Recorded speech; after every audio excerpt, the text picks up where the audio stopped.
Good evening, everyone, and welcome to the July 2024 Ordinary Council meeting. We acknowledge and pay our respects to the traditional custodians of this land, the Whadjuk people of the Noongar Nation, and their elders past and present. I would like to advise everyone that the audio of this meeting is being live streamed to YouTube. I request everyone to please turn off your mobile phones. I remind you that any recording of the meeting proceedings and photography within the chamber is prohibited unless prior approval has been granted, and councillors and city officers are reminded to disclose any declarations of financial interests or interests affecting impartiality and are requested to activate their microphones when addressing the meeting. So, with that, welcome. Item 1 is the declaration of opening, and I declare this meeting open at 1 minute past 6 p.m. Item 2 is a disclaimer. The City of South Perth disclaims any liability for any loss arising from any person or body relying on any statement, discussion, recommendation or decision made during this meeting. Item 3 is announcements from the presiding member. That's me. There's no such announcements this evening. Item 4 is attendances. Item 4.1 is apologies. I haven't received any apologies this evening. And item 4.2 is approved leaves of absence, and that's nil for this evening. Item 5 is declarations of interest. So Mayor Greg Milner, that's me. I've declared an impartiality interest in item 10.1.1 as I'm a former co-patron of Wasps Hockey Club. Councillor Hayley Prendeville has declared an impartiality interest in item 10.1.1 as myself and my family are members of Wasps Hockey Club. My involvement extends to numerous committee positions, one of those positions being president. I'm currently Minky coordinator. Councillor Bronwyn Moore has declared an impartiality interest in item 10.1.1 as my son attends Wesley College but does not play hockey. Councillor Mary Choi has declared an impartiality interest in item 10.1.1 as my sons attend Wesley College and have played for Wasps Hockey Club, and my husband is a Wesley College old boy and has also played and coached for Wasps Hockey Club in the past. And Councillor Glenn Cridland has declared an impartiality interest in item 10.1.1 as two of my children used to play hockey for Wasps, and the site that Wasps are considering down at Collier Reserve is where I walk my dog each day. Councillors, does anyone else have any declarations that they wish to make this evening? That's a no? Okay, moving on. That brings us to item 6, which is public question time. Item 6.1 is responses to previous public questions taken on notice. That's nil. Item 6.2 is public question time itself. So I now open public question time at 3 minutes past 6 p.m. We've received 11 written submissions prior to tonight's meeting, and I'd like to begin by inviting Mr. Michael Morrissey of Como, if you'd like to come to the microphone. Yes, there we go. Mr. Michael Morrissey, welcome to you. We look forward to your questions. Good evening, Mayor and councillors. My questions relate to Collier Reserve. According to the 2021 census, the population within a 2 kilometre radius of Collier Reserve is 8,618 people, comprising 2,198 families. This number has since increased due to urban infill, while the area of open space will remain static. Granting the lease to WASP for Collier Reserve will adversely impact current and future users. What is currently a community amenity, a significant portion of this public open space would no longer be accessible to other sports clubs and the general community. Additionally, granting the club priority access to the remaining space on the reserve would restrict public access to what's left of the green space that everybody currently has fair access to. My first question is, the original motion submitted by Councillor Waugh in February, agenda item 12.5, suggests that the leased area would encompass the footprint of the future synthetic turf and club room, while the licence area would be the remaining space designated for the club's use as grass turf, as indicated in their feasibility study. Can the City please provide an approximate measurement in square metres of the proposed leased and licensed areas? Thank you, Mr Morrissey. Mr Adams, can I send that your way? No, we're currently awaiting that information from WASP, and it will be provided as part of the decision-making process for council when the option comes before council for a decision. So that'll happen hopefully at the next council meeting. Thank you, Mr Adams. Your second question, Mr Morrissey? Yeah, my second question is the feasibility study has recommended constructing 100 car bays in a separate car park adjacent to the synthetic turf facility, thereby converting what is currently public open green space into a car park. Can you please advise on the approximate measurement in square metres of the loss of public green space this would result in? Thank you. Ms Shaw? Thank you, Mr Mayor. So the proposed car parking area has not been designed, and as such, the City cannot confirm the square meterage at this point in time. A standard car parking bay is 2.4 by 5.5, and as such, we'd need at least 1,320 square metres, excluding access ways and vehicle access manoeuvrability for 100 car parking bays.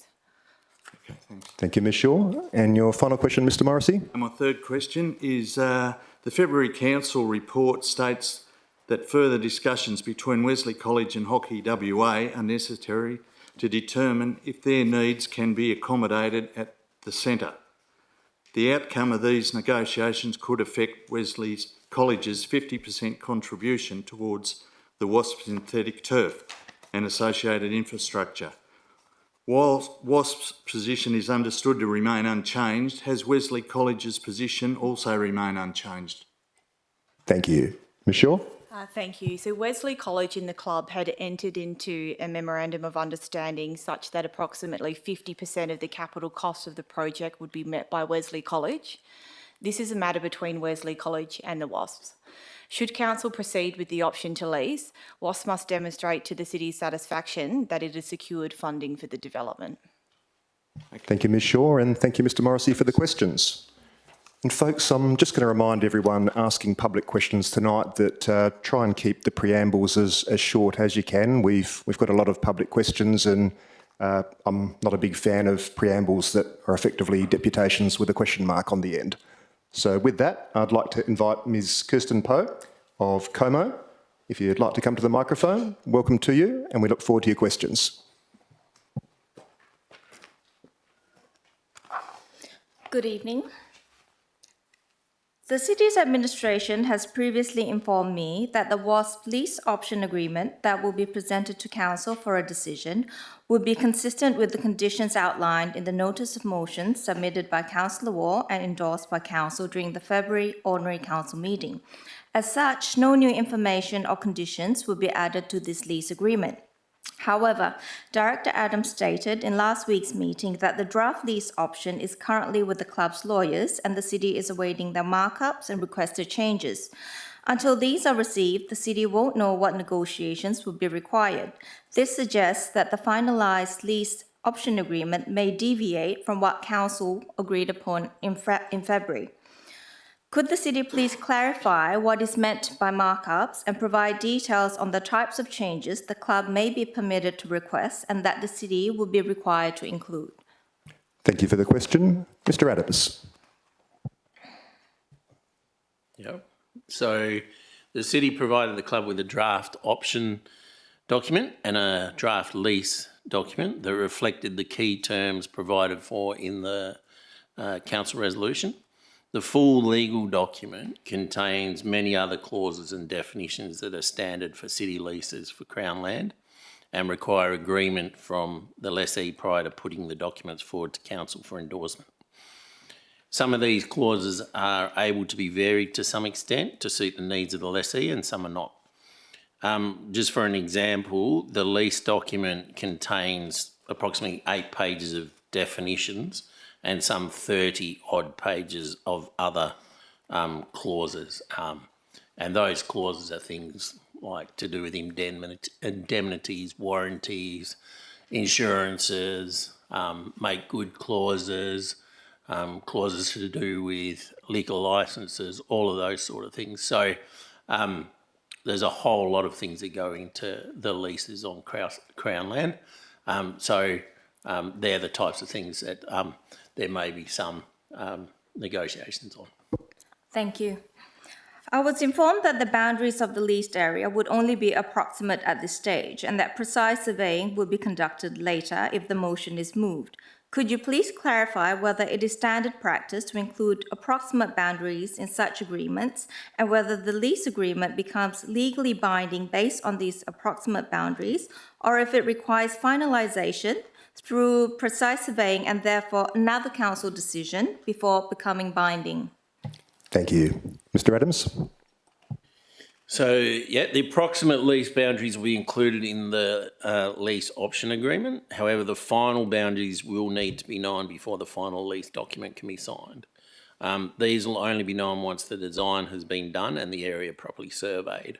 So it's not necessary to have the exact area for the option agreement, but it will be necessary to have the exact area for the exercise of the option in order to activate the lease agreement, noting that once the option is going to be exercised, the area will not be able to be varied by more than an agreed amount. So there'll be a clause in there that says that if it does vary, then it can't be by more than an agreed amount.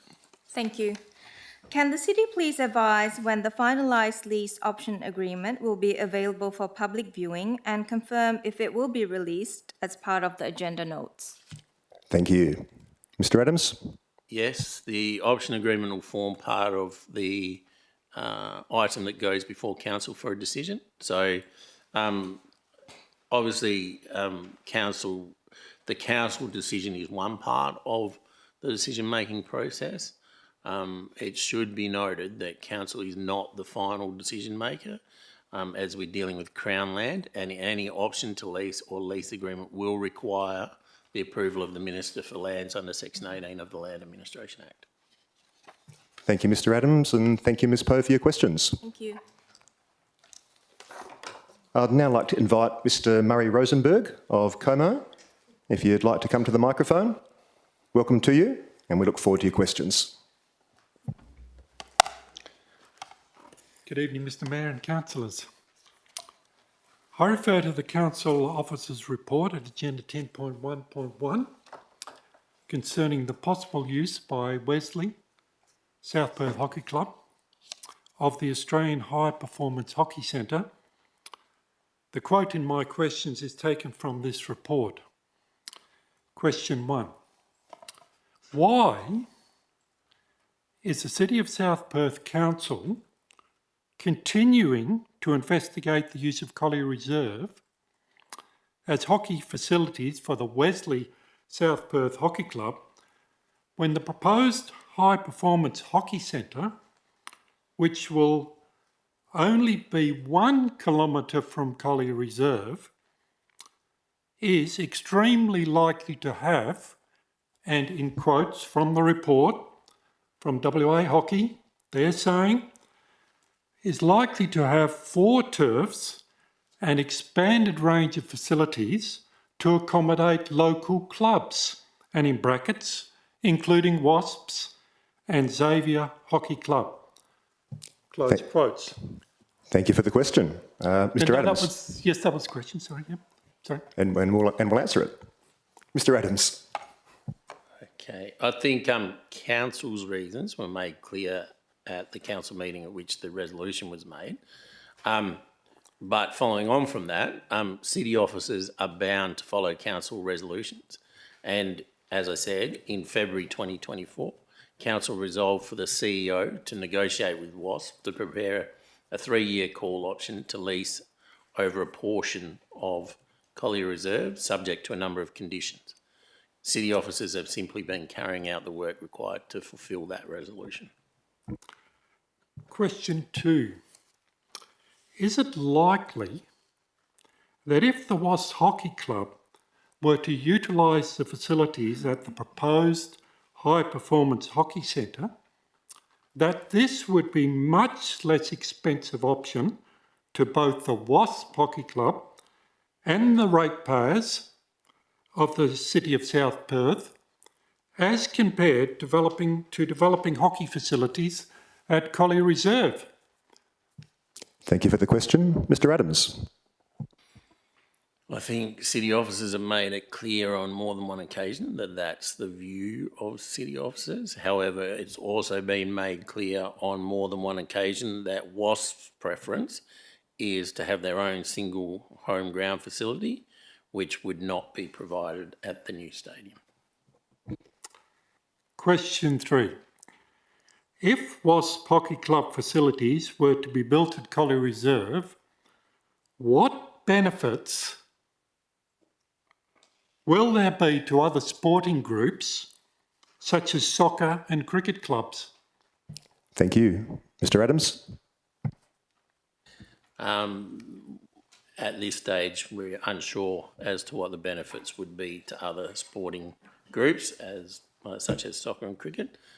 There is part of the resolution where WASPs are required to look at other users of the facilities there. We expect that they'll do that, and there may be some other benefits that come out of that, but at this stage, it's unclear. Thank you, Mr Adams, and thank you, Mr Rosenberg, for your questions. I'd now like to invite Professor Prius Max Sully of Como, if you'd like to come to the microphone. Welcome to you, and we look forward to your questions.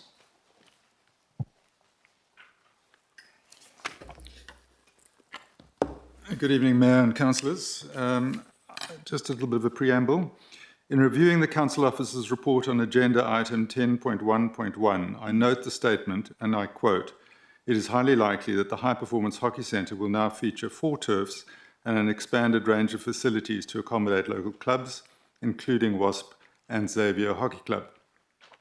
The report confirms that the venue would meet the club's needs, including ongoing access to synthetic turf, without overlapping demand, on-site income-generating opportunities, and the ability to maintain their sense of identity through the display of club memorabilia. Additionally, various meeting and activity spaces will be available for the clubs to use for meeting and social events. This addresses WASP's desire for a space where their entire club can come together and socialise. Despite assurances that all needs can be met, WASP maintains its position unchanged due to the absence of grass turfs at the venue. My questions. Firstly, my understanding is that WASP already has a lease at Richardson Reserve, which is approximately 3 kilometres away from the High Performance Centre, and they have access to grass turfs and their own clubhouse. Can the City please confirm if this is correct and specify the number of hockey grass turfs available at the reserve? Thank you for the question. Mr Adams. So Richardson Park provides WASP with a clubhouse, and I think it's set up for 3 grass hockey, 6 is it? Sorry, 6 hockey pitches at the moment. It doesn't provide them with a synthetic turf, which is what the higher grades of hockey require for their home games at the moment. Okay. Thank you, Mr Adams. And just before you continue with your second question, Professor, I'm going to extend public question time for another 15 minutes. Please proceed with your second question. Thank you. Can the City please provide details regarding the type of lease WASP currently holds at Richardson Reserve and the expiry date of this lease? Thank you. Mr Adams.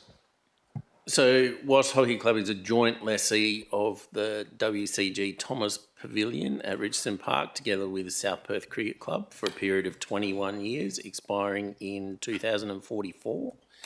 It does not hold an exclusive lease over the sporting fields, but books them for the required playing and training times, as other clubs are required to do throughout the district. So the lease was approved by the Minister for Lands and is registered with Landgate. Thank you. My third and final question. The club is also seeking to lease Collier Reserve, and I understand that the drafted lease agreement is currently under review and amendment by the club's lawyers, how can the city assure the public that it will prioritise the interests and needs of the entire community rather than solely accommodating WASP's desires? Thank you. Mr Adams? So if a lease is granted, it will provide for exclusive use by WASP of the synthetic turf and clubhouse areas, with other areas being licensed for non-exclusive use as per the council resolution. Any lease will require the approval of the Minister for Lands and will therefore be assessed in accordance with state government policy DC policy 5.3 use of Crown land reserved for parks and recreation and regional open space. So it'll have to meet the requirements of that, is our understanding. Thank you, Mr Adams, and thank you, Professor Sully, for your questions. Thank you very much. I'd now like to invite Ms Christy Lowe of Como. If you'd like to come to the microphone, welcome to you, and we look forward to your questions. Thank you. Good evening, everybody. My preamble. In reviewing the local government operational guidelines, disclosures of interest, my understanding is that if a council member has an impartiality interest in a matter as a council member, they must declare that interest. However, they may remain in the meeting and vote on the item. Prior to the June 2023 Ordinary Council meeting, community members emailed the Mayor, who at the time was co-patron of WASPs, to express their concerns and opposition to the WASP development at Collier Reserve. The Mayor advised these members that although he was not required to, he would recuse himself from the agenda because it was, in his words, best practice.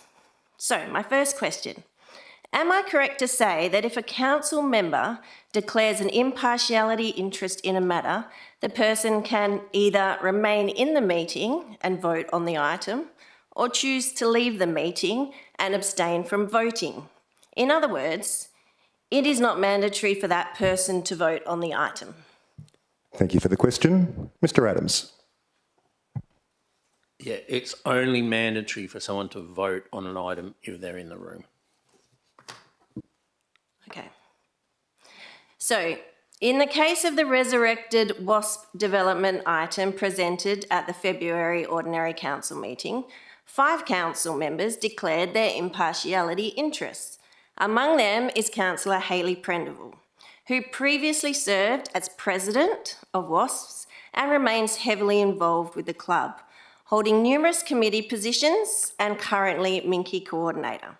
Could Councillor Prendeville, if she chose to, abstain from voting on the upcoming WASP lease agreement agenda item to address the community fairness concerns? Thank you for the question. Mr Adams. So again, it's up to a councillor. A councillor can choose not to be in the room when the vote's taken.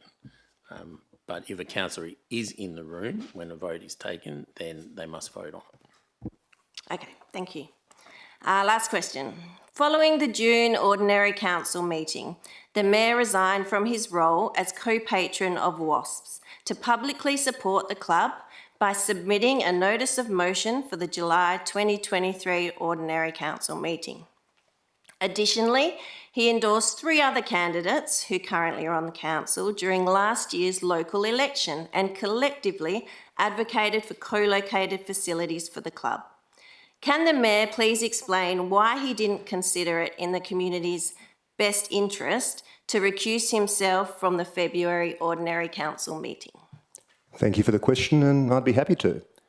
If I'd had a financial or a proximity interest in the relevant item at the February 2020 Ordinary Council meeting, I wouldn't have been able to vote on that. I didn't have a financial or a proximity interest. I had an impartiality interest, which, of course, I declared. Prior to the February 2024 Ordinary Council meeting, I contacted and sought advice from both the City Administration and also from the Department of Local Government. The advice I received was that I should declare an impartiality interest and vote on the item, so that's exactly what I did. Thank you very much for the questions, and I'll invite the next questioner to the podium, which is Dr. Sue Gilliott of Salter Point. If you'd like to come to the microphone, welcome to you, and we look forward to your questions. Thank you. Evening, Mayor and councillors and city officers. With great leadership from this council, especially councillors Prindivall and Coveney in March and April this year, together with strong support from the rest of the council, we now know that the community is substantially in support of the tree retention policy, the draft tree retention policy. At the request of council, the city has expended significant resources on the policy's development, subsequent consultation and documentation. Tonight is the final step in decisions around its adoption. My question, could the administration please advise the cost in the equivalent number of days of time incurred, the number of officers involved and estimated total cost of direct expenditure in getting the draft tree retention policy to council tonight? Please include time incurred for workshops, community engagement and consultation and previous council meetings. Thank you for the question. Ms Shaw. Thank you, Mr Mayor. Tasks associated with the draft policy include research, preparation of the draft policy, preparing and publishing reports to council, preparing and undertaking advertising and review of the submissions received. This involves staff from environmental services, planning, stakeholder engagement, communications and marketing, governance and the executive. The city has not tracked actual costs incurred, given the task can be undertaken through the existing adopted operational budget. However, these tasks have occurred at various times over many months. Thank you. So at the request of this council, the city has worked assiduously on the draft tree retention policy for, I think, several years, but especially this year. And with a council level of interest in this matter. Indeed, expectations have now been raised broadly throughout the community that it will be approved. Having listened to the agenda briefing last week, I heard the focus slip into multiple worries about implementation, costs, penalties, risk of neighbour disputes over pruning of trees, policy enforcement, and so on. I also understand that these are important issues which need to be canvassed. My question, given tree protection is the responsibility of local government in Western Australia, unlike other states, and if perchance this is not adopted tonight, what is the economic and social cost to the City of South Perth of not approving this policy? Thank you for the question. Ms Shaw. Thank you. The city disagrees that tree retention is the sole responsibility of local government and instead considers it is a matter between state and local government as well as private landowners. It is difficult to measure the economic impacts of tree retention on private property, given property prices are speculative, and the city has not compared energy consumption on private properties for those with trees. The social benefits of trees have, however, been outlined within the report at item 10.3.1, including the environmental benefits and creating a sense of place. Thank you. We have all seen the data on the heat index and urban greening, including canopy, biodiversity, amenity, and we know street trees alone will not do the trick. The risk rating for this policy was deemed medium by Director Shaw.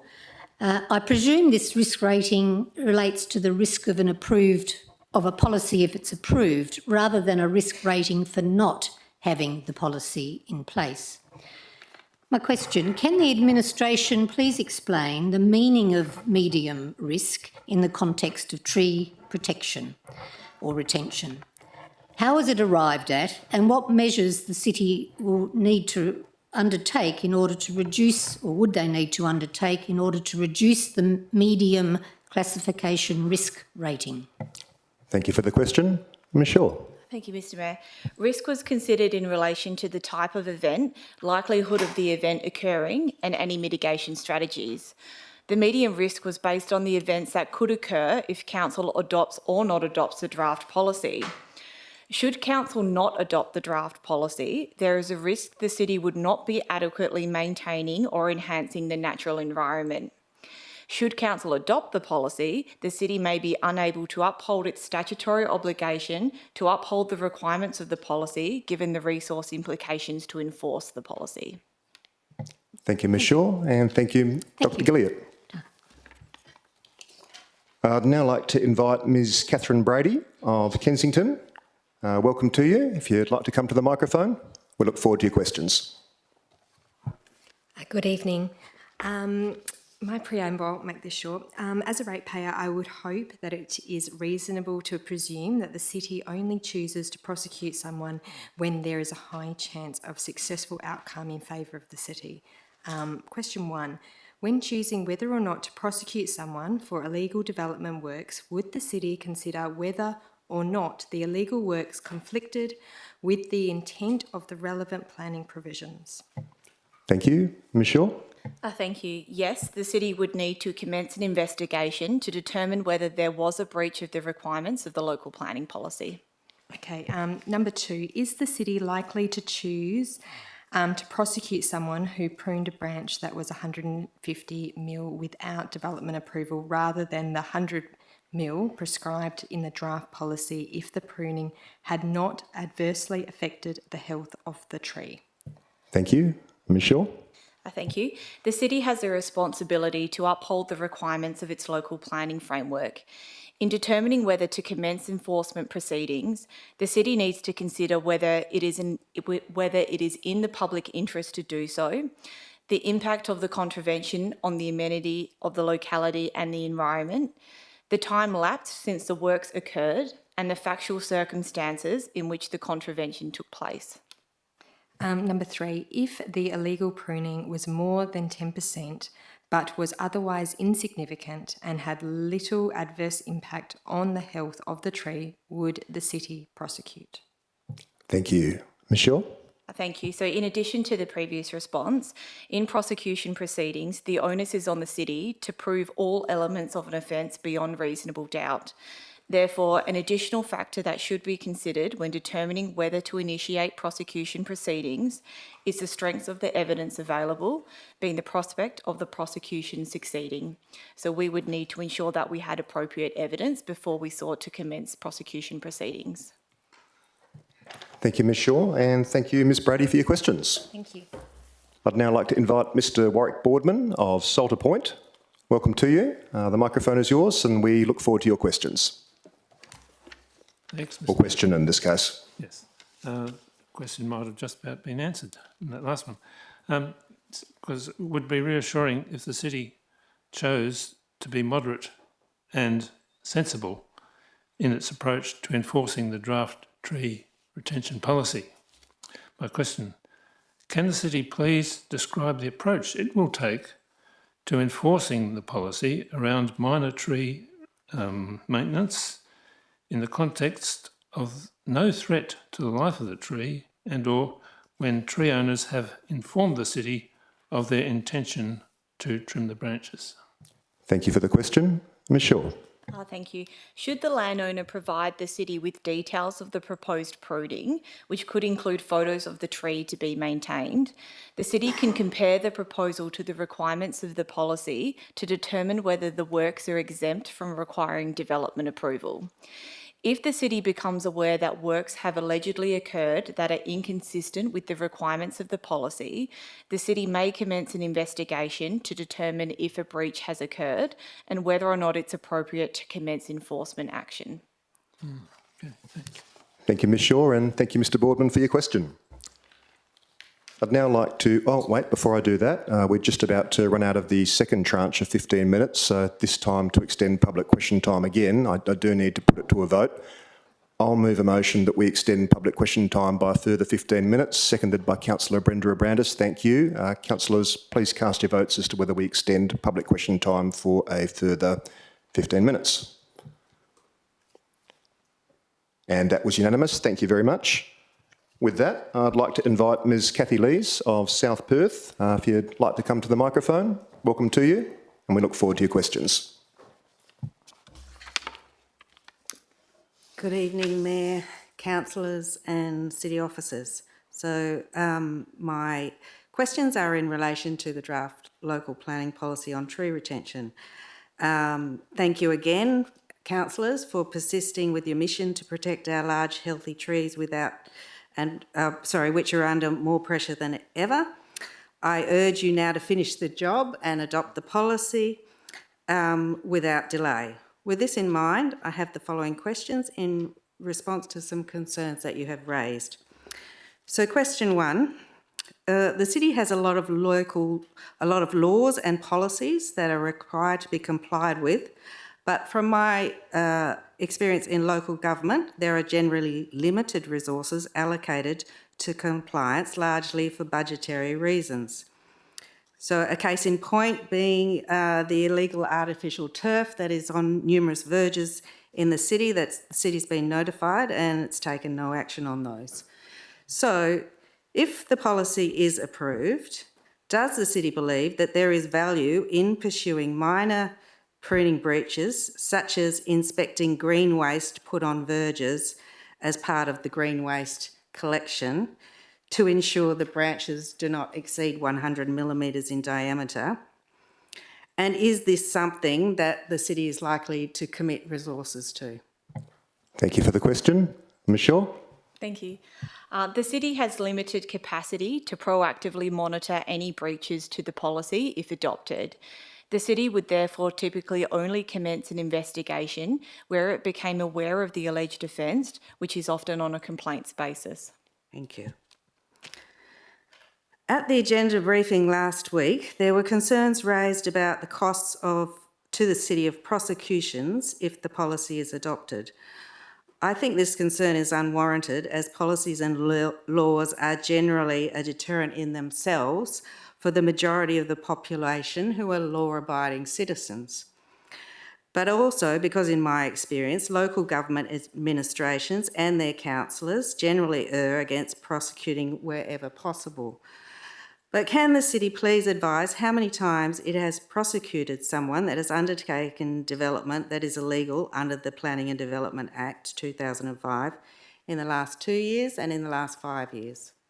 Thank you. Ms Shaw? Thank you.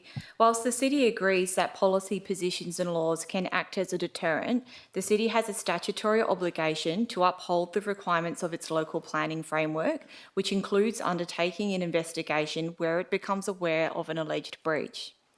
The city takes an education-first approach to planning compliance, seeking to work with landowners and developers to bring a proposal into compliance in the first instance, including obtaining any necessary approvals. The city has commenced one planning-related prosecution action in the last 5 years for illegal development, which is currently before the courts. Thank you.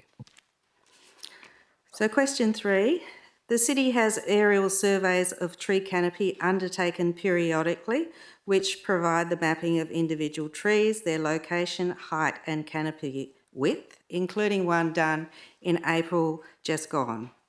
The cost of this survey has already been incurred as part of the review of the urban forest strategy, so there's no additional cost there. And my understanding is it can provide the tree height and width information needed to enforce the tree retention local planning policy. It is also likely that there are other aerial survey sources, such as Intramaps, available that could assist in providing the information in terms of canopy width. So can the city please advise if it is likely that, regardless of whether or not this policy is adopted, these aerial surveys and collection of canopy data will continue to take place from time to time to monitor the success of the urban forest strategy when it is reviewed and finalised? Thank you for the question. Ms Shaw? Thank you, Mr Mayor. Whilst Arbor Carbon acquired airborne data over South Perth in April 2024, this data differs to the data required to enforce the policy in that the height for the user interface is not preset to the heights for a defined regulated tree in the policy, and there is no data available for the diameter. The 8-metre strata would need to be acquired and embedded into the user interface and diameter information obtained.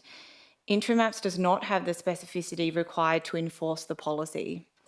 The city's preference is also to rely on data obtained from the state government due to consistency between local governments and the data set being the intellectual property of the state for ongoing reference and cost implications.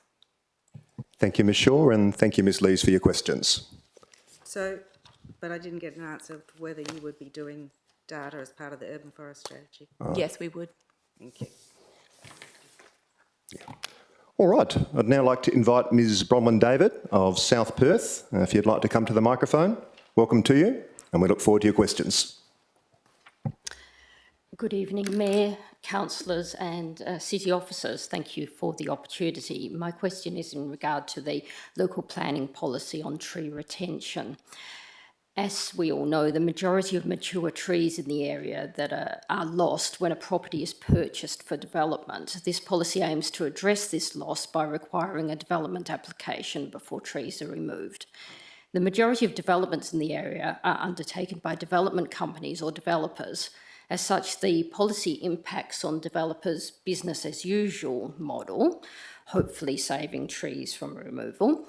And as such, it may be that this policy will restrict the activities of developers in the area.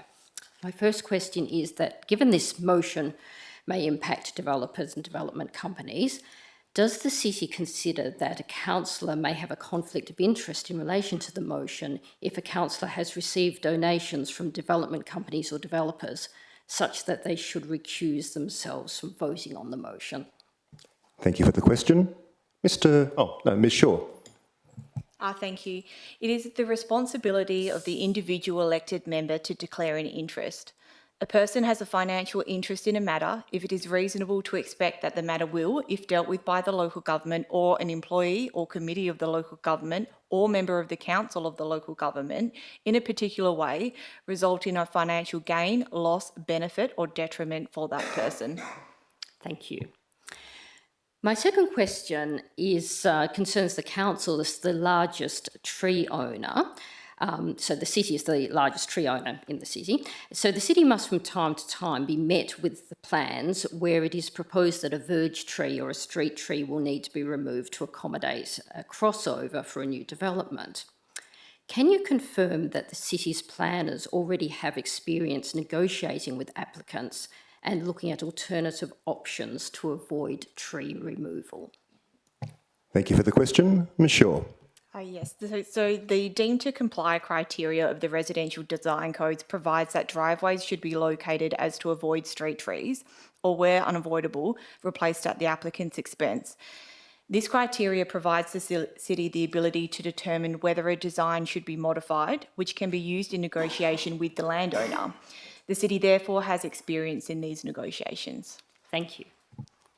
Thank you very much, Ms Shaw, and thank you, Ms David, for the questions.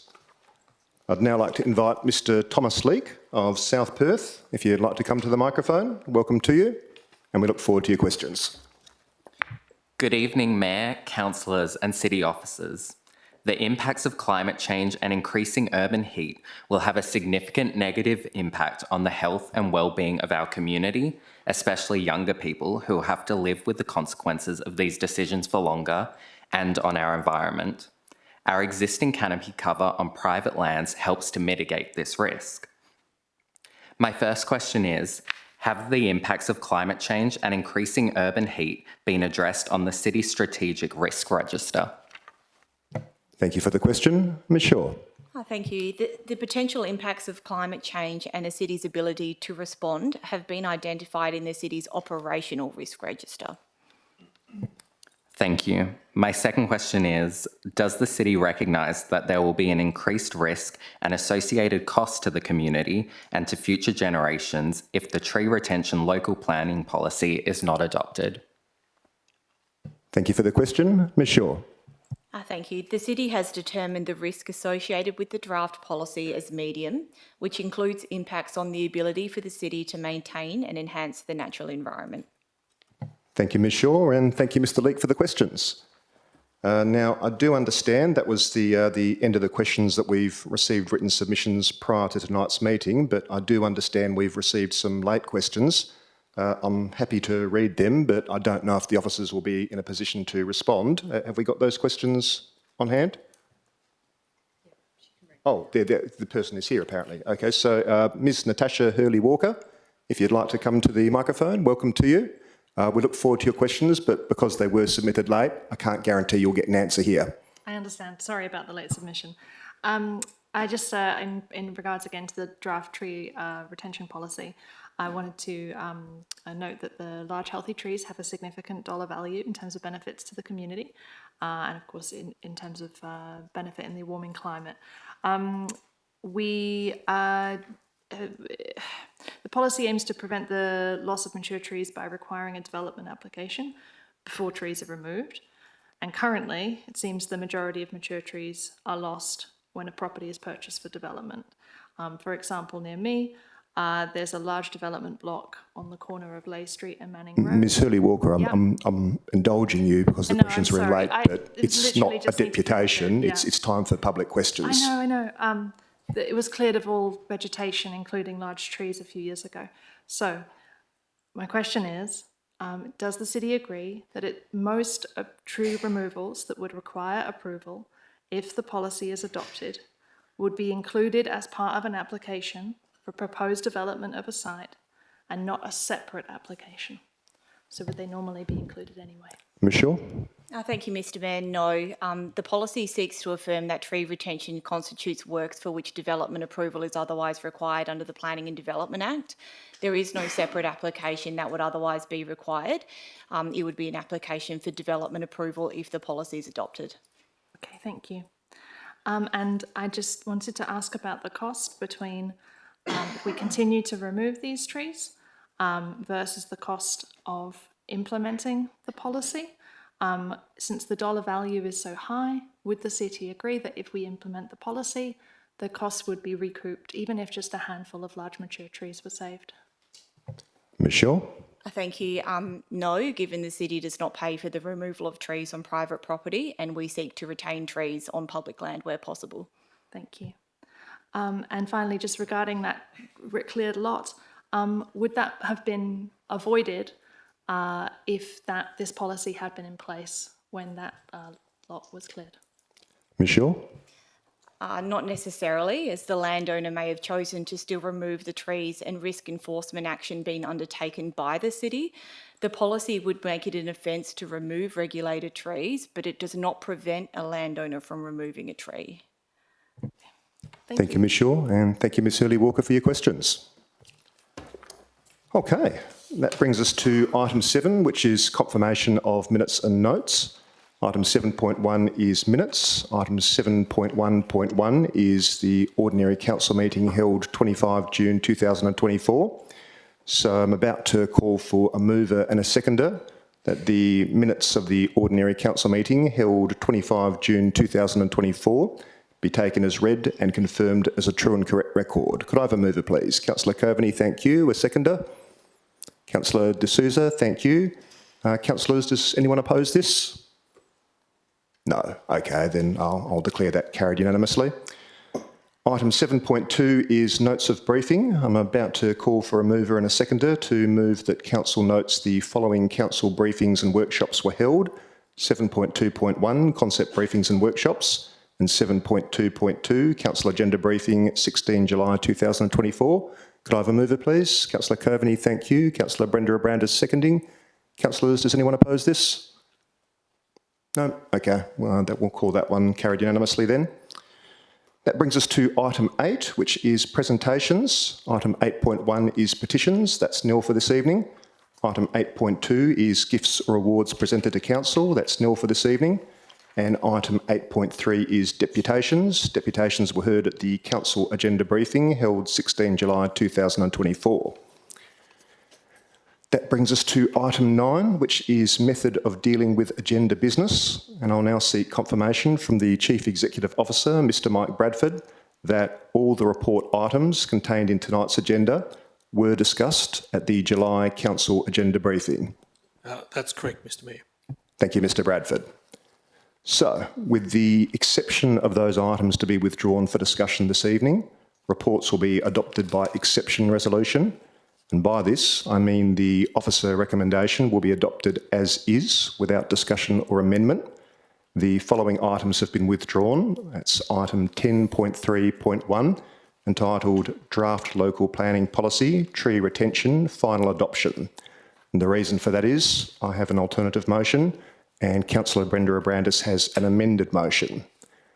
Councillors, items 10.3.2, proposed alterations and additions to Single House and Home Business Office, Lot 3, number 151 Angelo Street, South Perth. Item 10.3.3, proposed childcare premises, Lot 21 and 22, number 15 and number 17 Bowman Street, South Perth. And item 10.4.3, City of South Perth Honour Boards, were the subject of deputations last week. Does anyone wish to withdraw either these or any other items for discussion this evening? And that's a no. Okay. In that case, I'll now call for a mover and a seconder to carry the following items by exception resolution. Those are item 10.1.1, co-located hockey facilities within the City of South Perth.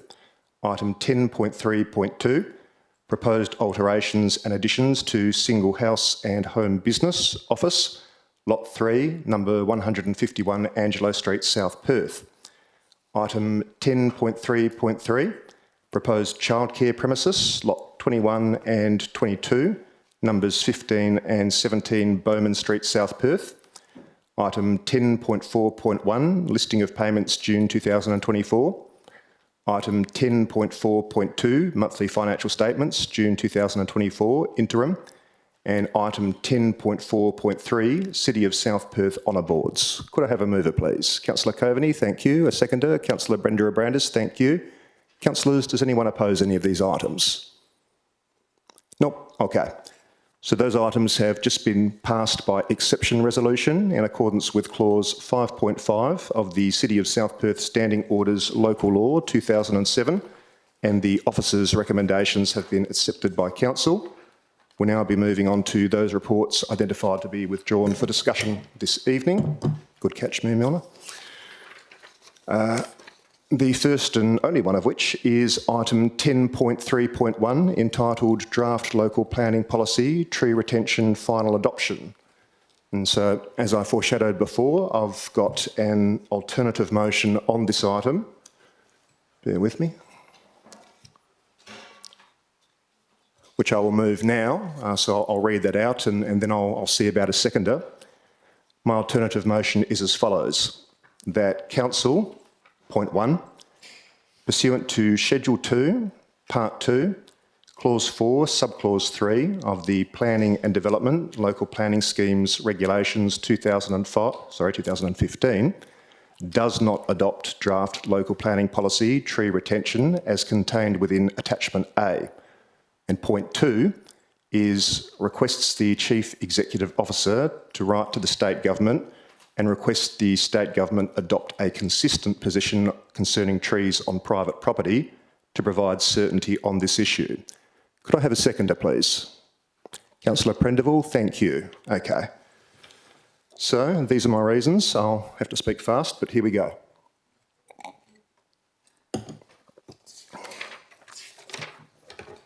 So, councillors, there were a lot of questions asked at last week's council agenda briefing, and the information provided by our officers in response was instructive.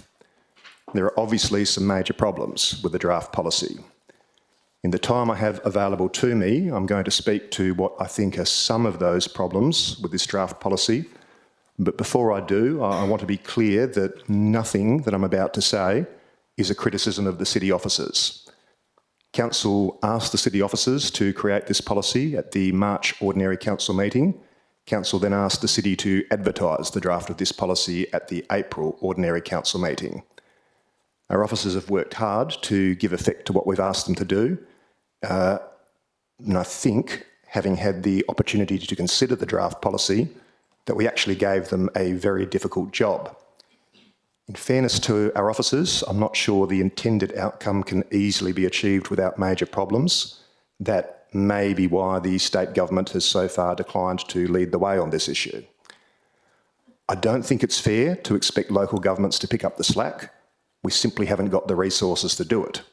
This issue should be determined by the state government, as state governments have in other jurisdictions. The central issue before us is the protection of large mature trees on private property. The council has previously tried to legislate on this issue. As everyone here I think is aware, council introduced amendments to the then draft local planning scheme last year to protect large mature trees. Those amendments were rejected by the minister, and the same thing happened to the City of Nedlands. So, why do I say this issue belongs with the state government and not with us? The first issue is cost. It became obvious last week that this policy is going to be very expensive to administer and enforce. I'll try to be brief because I've got limited time, but these are some of the costs that were identified last week. We heard that it'll cost the city between $30,000 and $40,000 to obtain detailed mapping data that will tell which trees in the city are regulated trees for the purposes of the draft policy. Let's be reasonable, let's split the difference and say that's a cost of $35,000. We also heard that we'll need to refresh that data annually, making that $35,000 an ongoing annual cost. We heard that we'll need to employ at least 2 new planning officers, possibly 3, to handle the new development applications that the city will receive pursuant to the draft policy at an estimated cost of $100,000 per officer, inclusive of salaries, superannuation and overheads. Let's be optimistic. Let's assume we'll only need 2 rather than 3 new planning officers. That creates an ongoing annual cost to the city of $200,000 per annum. We also heard that we'll need to employ new planning officers to handle the prosecutions that the city might undertake pursuant to this policy, once again at an estimated cost of $100,000 per officer. We don't know how many new planning officers we'll need to handle prosecutions. Let's assume we only need 2. That's a further $200,000 per annum. We also heard that the legal costs of the prosecution of one of our residents under this policy would be likely to cost the city between $10,000 and $20,000. Once again, let's split the difference, assume an average cost of $15,000 per prosecution. If we have, say, 10 prosecutions per year, that's another $150,000 per annum. These are estimated costs, but that's an estimated cost of $585,000 each and every year to administer and enforce the policy. And that's not including the costs of the broad community advertising campaign referred to at page 12 of the officer report, which we heard last week would cost approximately $50,000. Councillors, that's a lot of money. How many new trees could we plant for that money? I'm guessing it would probably be in the tens of thousands. Whatever you think, that's a lot of money that could be put into any number of alternative ways that could benefit our community, such as sports facilities, public lighting, or precinct activation. If we pass this policy, we need to be aware that we're saying no to whatever else that money could have been used for. Now, in fairness, I do appreciate there are some members of our community who would probably say that any amount of money is worth it to save some trees. So it's probably worth us looking at how effective this policy would be in saving regulated trees. Councillors, any hypothetical landowner who has sufficient means and who is sufficiently sophisticated will find a way around this policy. Dead trees fall outside the definition of regulated tree and therefore have no protection. I've been speaking for 5 minutes. Would someone be kind enough to move a motion? Councillor Coveney. We want to speak. Councillor D'Souza, thank you very much. Councillors, can you please vote on a motion as to whether I should be granted a further 5 minutes? That was unanimous. Thank you, councillors. I do appreciate the indulgence. I'll try to be quick. The city isn't going to know or be able to prove whether a regulated tree has been poisoned or whether a regulated tree has had its root systems damaged. The city might well suspect, but as we heard last week, the city isn't going to have the evidence to mount a successful prosecution.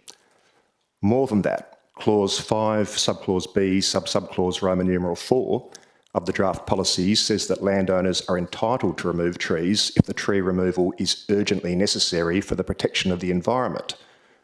A hypothetical landowner could remove trees from their property and subsequently claim that the trees were infected with shot hole borer or with dieback or with something else that justified the removal of the tree under Clause 5 of the policy. And I'll say that urgent removal was necessary to protect the environment, and it will be very difficult for the city to prove otherwise. So in short, any sufficiently sophisticated landowner is going to be able to drive a Mack truck through this policy. I understand that some members of our community are excited. They think that the existence of this policy will mean that no regulated tree will ever be removed from private property again. I do fear those people are mistaken. So that's the second problem with this policy. It's not going to be capable of enforcement, and it won't achieve the aims that people expect it will. The third problem with this policy is unintended consequences. Page 12 of the officer report tells us that passing this policy will create, open quote, a likelihood of trees being preemptively removed at scale ahead of the policy measures being introduced, end quote. Well, that's bad. In fact, that's completely counterproductive to the intent of the policy. Problem 4 is opportunity cost. Councillors, this is a prime example of putting on the blinkers and focusing on one single tactic to the exclusion of all else at the expense of the overarching goal. If the goal is tree canopy cover, then there are much more efficient and effective ways of achieving that goal. This proposal is expensive, it's inefficient, and it's, speaking frankly, it's probably doomed to failure.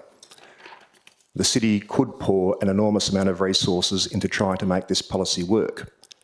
Those are resources that could otherwise have been spent on projects and endeavours that have a much greater practical chance of benefiting our community. The resources that we will end up spending trying to save a single regulated tree, probably unsuccessfully, could fund the planting of thousands of new trees. So, councillors, that's the fourth problem with this policy. It fails the opportunity cost test. Councillors, I'll leave it there because I'm starting to run out of time, but I appreciate that the intentions behind this policy are good, but it is unworkable in practice.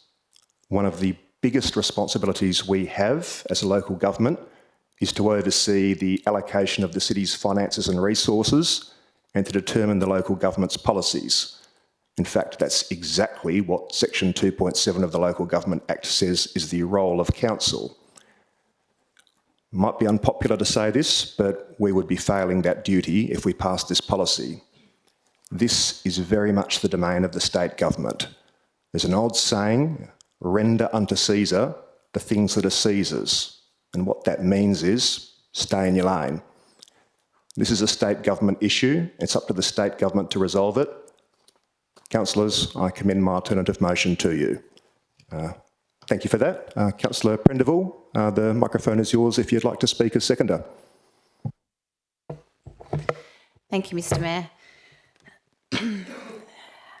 So we've been through an incredible exercise to date, and I'd like to commend the city, especially elected members and the community, for everyone's hard work. And I can truly say that, especially for myself, and I know that none of us have taken this lightly, and we have exhaustively explored so many ways that this can work.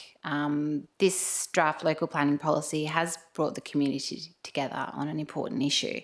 I'll be honest, this has been really difficult. It seems simple, but the further we got into this process, the more complicated it all became. One of the initial intentions for this policy was to avoid mass clearing on larger developments, but in reality, it comes to light that as it stands, I feel the everyday resident will be the person who suffers for accidentally over-trimming their tree. There are a number of practical issues of implementing this draft policy, and as the administration has worked hard to investigate and report, they have explained to us the extra resources that we would be looking at, which will impose significant financial costs. Extra resources, administrative staff, enforcement costs, and these will be ongoing and not just the one-off costs. As mentioned, we have a responsibility to be financially prudent, and these costs will ultimately fall to our ratepayers, even possibly resulting in a rate rise. We are in a strong financial position, and we need to be cautious moving forward to get the best result for our city. I know we've been disappointed in the response from the state government around this issue, But like it does in other states, it needs to come from the state government at their level. This current motion maintains an important point of advocacy to the state government and representatives, which is an essential part of this process. I cannot justify passing these significant costs onto our community. I remain committed to improving our green spaces in the city, and I look forward to the elected members' urban greening strategy workshop in a few weeks, so we can work together with the admin on our next steps forward. But I'll be in favour of this alternative motion. Thank you. Thank you, Councillor Prendeville. Councillors, is there anyone who would like to speak against my alternative motion? Councillor Waugh. Thank you, Mr Mayor.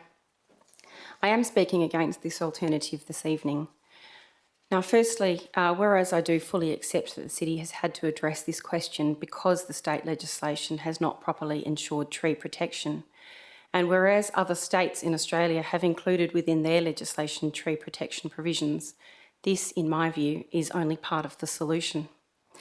We do need to consider the position that we are in at present. This city is in a crisis. Shot hole borer is likely to destroy trees that line our streets. Trees contribute to the amenity of our community, and it is not sufficient to simply say, oh well, the state government has not provided leadership on this critical issue, so neither can we. I, for one, do not understand why we do not have legislation that protects significant trees similar to other states. This policy that we've been provided is a Walga template. And while this may not be as enforceable as stated, nevertheless I understand that Walga has taken legal advice on this question. I consider that debate over what a court might do in the event that a city officer decides to use their discretion in some unknown circumstance in the future pushes us into a world of hypotheticals. Rather, I have faith in our officers who presented us with this policy and that they will use their discretion wisely when considering the circumstances of each case as they may present.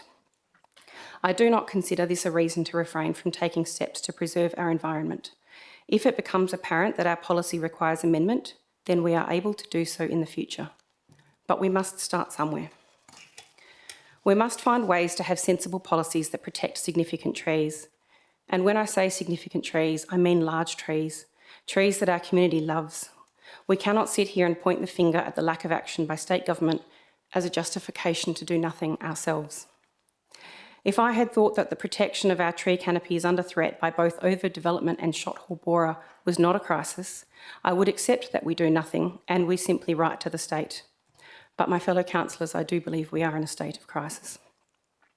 Our tree canopy is under threat. Our community expects us to take a stand, and to just wait for the state government is not leadership that our ratepayers expect from us. Much has been said of private property rights, and I assure you as a town planning and environmental lawyer, I have argued many cases where the government takes land for public works. I have been on the forefront of property rights issues. This is an issue that is very close to my heart. When a local government said that land had been removed from a title 30 years before my client had bought it without changing the title, I fought it to the High Court. When artificial wetlands are determined without a proper environmental basis restricting what my clients are able to do with their land, I fought it. When government resumes land, I fight for compensation. My concern for property rights runs very deep, and in fact, a little known fact is that it motivates me to want to do more. However, it is a balancing act. We all accept restrictions over our land caused by zoning, policy or legislation. Provided such restrictions are fair and reasonable in the circumstances, we all accept them. You cannot start an abattoir in a residential area, and for good reason, yet this is a constraint to your property rights. You see, property rights must be seen in context and, in my view, sensible constraints on people removing significant trees where we all value our trees so much is sensible and reasonable. This is not a property rights debate. This is a debate about protecting our treed suburbs. It's about protecting the very character of our areas, and it's about protecting what is South Perth. So please don't hail me down as if I'm preventing all trees from being cut down. Hear me clearly. We need to protect those trees that are significant within our community. We need to ensure that we provide protections for trees where the state government has failed to do so. Thank you. Thank you, Councillor Waugh. Folks, we've spoken about this before. We just listen respectfully rather than booing or hissing or clapping It's not the role of the gallery. So, with that, is there anyone who would like to speak in favour of the alternative motion who hasn't spoken yet? Councillor Coveney. Thank you, Mr Mayor. Firstly, I commend Councillor Prendeville for bringing a motion seeking to protect established trees, and I also commend the administration for then putting together a policy about it. However, the feedback that we've received from our community about this particular issue is polarising. When I counted the feedback from residents in the ward whom I'm elected to represent, being the Mill Point ward, I counted about 54 and 50 against. That is not a clear mandate from our community to pass this policy, and it should be cause for caution. When I look at most of the responses from those in favour, there is no critical analysis of the policy itself, but rather a general statement in support of trees and the benefits they bring.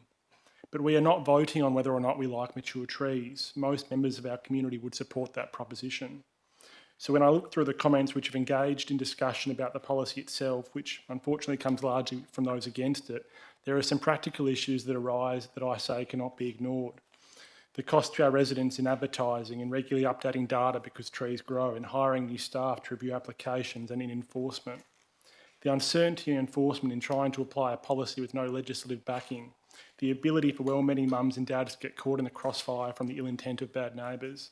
To have no case study examples in WA, we would be the guinea pigs. I also commend Councillor Brenda Brandis for doing his best to try and remedy some of the issues highlighted, namely by removing tree pruning activities from the policy. But in my view, it doesn't overcome the issues of cost and enforcement and the philosophical argument of private property rights. The policy is virtue signalling, which isn't necessarily a bad thing, but it is when it comes at a significant cost to our ratepayers in the hundreds of thousands each year. I ran on a mandate of strong financial management, and I'd be breaking that promise if I were to support this motion, to support the policy. I remind all councillors that this vote is not about whether or not we support the retention of mature trees, but rather this specific policy before us. Not voting for this policy does not disqualify you from being an ally to the cause of tree protection. The world is not black and white. There are many ways to skin a cat, and the policy as drafted is just the wrong way to go about it. So I'm fully behind advocating the state government. Thank you, Councillor Coveney. Is there someone who would like to speak against the alternative motion who hasn't spoken yet? Councillor Choi. Yes, thank you, Mr Mayor. Look, I've got a comment and a couple of questions. The first question I have is just in regards to the, as a point of order actually, question around the procedure for raising alternative motion. Wasn't the substantive motion required to be raised first before an alternative? No, in fact, consistently, alternative motions have been given first bite of the cherry in this chamber. Oh, that's okay, before the officer recommendation is read out?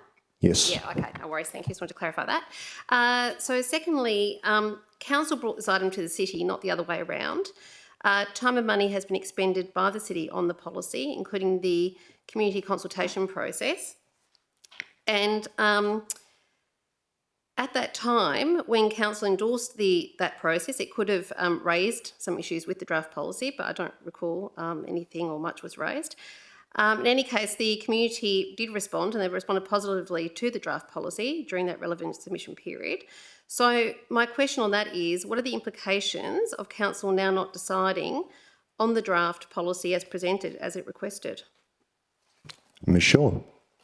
Thank you, Mr Mayor. So if council chose to not adopt the draft policy, it would mean that we would not have statutory protection for regulated trees as defined in the policy. And we would not be able to undertake enforcement action should a regulated tree be removed. Did you have another question, Councillor Choi? Yes, a couple more, thanks, Mr Mayor. And through the Chair to Director Shaw. Did the city get any legal or other opinions or advice on the draft policy before it brought it to council? Ms Shaw? Thank you. Yes, so the city has received legal advice that effectively provided that council could adopt a policy that seeks to interpret the works definition as contained within the Planning and Development Act as works that would otherwise require approval. However, that hasn't been tested, and I think I've outlined that through the previous reports. Thanks, Ms Mayor, again through the Chair to Director Shaw. So I note the officer recommendation is for council to adopt the draft local planning policy. So I'm a bit confused as to why it would recommend a policy that I think I heard Director Shaw say earlier on in response to another question that it might find difficult to enforce. Ms Shaw, and then I'll throw to Councillor Cridland. Thank you, Mr Mayor. So there are two parts to this. The first is whether or not council can adopt a local planning policy. The city has followed the regulatory processes for preparing and advertising a local planning policy. The city is also of the opinion that the local planning policy is based on sound town planning principles, and they're the requirements that are needed for council to be able to lawfully adopt a local planning policy. So it passes those tests. That's a separate matter to the implications associated with administering the local planning policy. And the city, throughout various reports, has advised that it can administer the policy. It just needs the data and resources to do so. Thank you, Ms Shaw. Councillor Cridland. I was simply going to raise a point of order, Mr Mayor, just in respect of asking questions of staff or the admin in respect of legal advice that may in any way reveal the content of that advice, because of course we would lose legal professional privilege if there was any indication given as to what the content of that advice was. Point well made. Thank you, Councillor Cridland. Councillor Choi, any further questions? No. Is there anyone who would like to, Councillor Brenda Abrandis, questions or speaking? Thank you, Mr Mayor. I've got some questions. Fire away. Okay. So I've got a series of questions which I provided earlier, so hopefully the administration can assist. Is there any other option available to the city at this time to require that these large trees remain in place until development application for a site is approved? Ms Shaw. Thank you, Mr Mayor. No, other than council acquiring land or, and this is something that hasn't been tested in Western Australia, council could adopt heritage areas, which would otherwise make, it would otherwise require the need for a development application for residential development over land within a heritage protected area. So that also hasn't been tested. Thank you, Director Shaw. And just following on from that response, with regard to adopting heritage areas, is that something that would give consideration to with the work that will come back to Council for Heritage? Ms Shaw. Thank you, Mr Mayor. Yes, however, the city would be doing that on the basis of the heritage values of the area and the number of places that are otherwise contained on the local heritage survey, and it would not necessarily be recommending heritage areas solely on the basis of protecting trees on private property. Okay, thank you, Director Shaw. What was the cost to the city in prosecutions for illegal development works under the Planning and Development Act 2005 in the last 5 years? Ms Shaw. Thank you, Mr Mayor. Nothing at this point in time. However, as I mentioned before, we do have one action currently before the courts and we don't know the final cost associated with that. Thank you, Director Shaw. With regard to fines imposed by the magistrate or the State Administrative Tribunal for illegal development works under the Planning and Development Act 2005, how much was that in the last 5 years? I'm going to expect, based on your previous answer, that that would be nil. Ms Shaw. Yes, that's correct. Nil. Thank you, Director Shaw. Another question. Is the city aware of a large Citridoria at 53 South Perth Esplanade that was removed yesterday? So large numbers of the community have actually raised this as a concern and have been very disappointed with regard to the loss of that tree. Can you advise whether, if adopted, the tree retention policy with amendments, as I've proposed tonight, would require a development application for the removal of a tree like this in the future? Ms Shaw. Thank you, through you, Mr Mayor. So the images that I've seen suggest the tree would have met the criteria of a regulated tree under the draft policy, and as such, the city would have considered it an offence to remove that tree unless development approval had first been obtained. Thank you, Director Shaw. Just another question. With regard to the proposal that I had this evening, so amending to remove maintenance pruning criteria, Would this amendment provide greater clarity, certainty, and also reduce direct costs to be incurred by residents and ratepayers in complying with an amended LLP in undertaking routine maintenance of the trees? Ms Shaw? Thank you. So removing reference to maintenance from the draft policy and the associated provisions would clarify to the residents that development approval is not required to maintain their tree because it would no longer be a requirement of the policy. Fewer development applications would therefore be required, which would reduce the staff costs associated with processing the applications and investigating alleged breaches of the policy. Thank you, Director Shaw. And just following on from that question, at last week's agenda briefing, a lot of the conversation was with regard to the pruning of limbs that were over fences, the pruning of branches of 105 or 150 mils in diameter, and also with regard to pruning of fruit trees. Would they all have been caught under the maintenance pruning definition? And therefore, if the amendment did proceed, none of those conversations would have been relevant last week? Ms Shaw? Thank you, Mr Mayor. Without knowing the specifics of each tree, I wouldn't be able to say with all certainty that they wouldn't have been captured, but the concerns would be removed given development approval wouldn't be required for any maintenance pruning if the changes that you're suggesting went through. Thank you, Director Shaw. This evening we've heard of a considerable cost and impost to the city to administer a tree protection policy. We've heard of a couple $100,000. Can the administration please confirm that a couple $100,000 annually is a reasonable estimate? And would that also be a couple of $100,000 if the removal of the pruning maintenance provision was made to a local planning policy? Ms Shaw? Thank you, Mr Mayor. I think that initial estimate is accurate for if the policy was adopted as is. However, if there were modifications to remove provisions related to maintenance, we would need to actually monitor the policy if adopted to see what staff and resource implications there actually were, because that would likely significantly reduce the amount of development applications that would otherwise be required. Thank you, Ms Shaw. Any further questions, Councillor Brenda Browness? No, okay.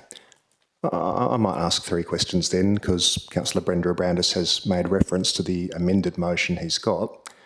And this is to Ms Shaw. As far as I can tell, the amended motion that I think Councillor Brenda Browness is referring to removes all provisions regarding pruning and tree maintenance from the policy. If that amended motion were to be carried, would that mean that landowners could incrementally prune a regulated tree to the point of that tree actually dying? Thank you, Mr Mayor. Theoretically, yes, and that would be unfortunate. But a landowner could continually prune a tree, which would not require development approval, to the point that the tree then died and could be removed because it wasn't a living tree. Thank you. You've answered my second question, which is, would the landowner then be free to remove the dead tree without the need for development approval? My third question is that why the maintenance and pruning provisions that the amended motion would seek to remove were included in the policy in the first place? Yes, that's correct. Thank you very much. Okay. Councillor Brenda Browness, questions or speaking? Yes, another question, Mr Mayor. Following on from your response, Director Shaw, with regard to removing the maintenance pruning provisions, what extent would you consider that that would actually reduce the administrative burden to have a workable tree protection policy? Because that would obviously be a significant amount of arbitrary discussion and judgment. Mr Bradford? I'm not sure we can reasonably estimate that, given the discussion. It would have an impact, it would lead to a reduction, but it's pretty hard to speculate on a whole bunch of variables. Thank you, Mr Bradford. Councillors, is there anyone who would like to speak against the alternative motion that hasn't spoken? Councillor Brenda Browness? Yes, thank you, Mr Mayor. I'd like to speak against this item. Far away. Okay. So firstly, we need to consider that this proposal is actually going to take any protection policy out of our hands and take it back to the state government. We need to consider that the state government has had a lack of support with regard to tree protection, and they've been somewhat indifferent. The state government has not taken any action or lead in tree protection. And this has been identified when we proposed as a council to include tree protection in the local planning strategy number 7, and that has since been removed. The state government has a private property rights chart, which would not support restrictions to development on private land. The state government has demonstrated an indifference to the lack of support through the following: no restrictions to be imposed on private land, the removal of the local government tree protection policies that were included through the local planning scheme number 7, the aborted green growth plans, and also the urban greening strategy that does not consider any tree protection. So it's really quite important to note that the state government has not got any proposal to have any tree protection in place. If we had another term of government next year, we would see the same indifference to tree protection policies. It should be noted that the Green Growth Plan clearly indicates the state's appetite to actually undertake any issues with regard to protection of vegetation on private properties doesn't exist. For the urban greening strategy, it should be noted that there is reference to tree protection, but the survey undertaken did not consider tree protection as part of the process. The Minister has been quoted as saying that it's not an official decision that's been made, but the government is working on a different, broader greening strategy that seeks to respect the rights of private property owners. Now that's highly aligned to the Private Property Rights Charter, which would indicate that there'd be no development opportunities. I am extremely concerned when we see the loss of significant trees across the city and we are helpless and can do nothing. Some of the trees that we've lost in the last year and a half include places like the former Telstra site, the corner of Manning and Leigh Street, the Peninsula Riverside Apartments, 53 South Perth Esplanade, 123 Hensman Street, 3 large trees were lost, 2 Hopetown Street, 28 Angelo Street, 5 to 7 Birdwood Avenue, Como, for a proposed there, 61 Canavan Street in Manning, 256 and 258 Mill Point Road, and 380 Mill Point Road, to name a few. I'm also very concerned that when we seek community feedback and we get an overwhelming response supporting a local planning policy, that we prefer possibly an option to hand this back to the state government, who has no appetite for tree protection policies. With regard to the costing, so we've heard that this might cost a significant amount of money. Bearing in mind, the trees are a long-term strategy for greening the community and also providing canopy cover. This is not for a short-term benefit, it's a long-term strategy.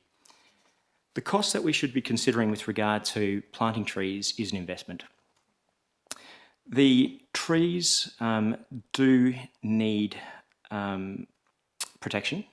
We've considered that currently the city's got a canopy cover of around about 17%, which is quite a significantly low number. The private lots comprise about 57% of the land, but despite this, we're still substantially losing trees on private property. On private property, any tree above 3 metres in height accounts for around about 13% of the canopy cover. And above 8 metres in height, they account for only 6% of the canopy cover. 80% of tree loss is now occurring on private land. And as the city continues with its urban Councillor Brenda Abrandis, that's 5 minutes. I'll move a motion that you be granted a further 5 minutes. Would someone, Councillor Coveney, thank you. Councillors, please cast your votes as to whether Councillor Brenda Abrandis should be granted a further 5 minutes. That was unanimous. Thank you all. Councillor Brenda Abrandis, please continue. Thank you.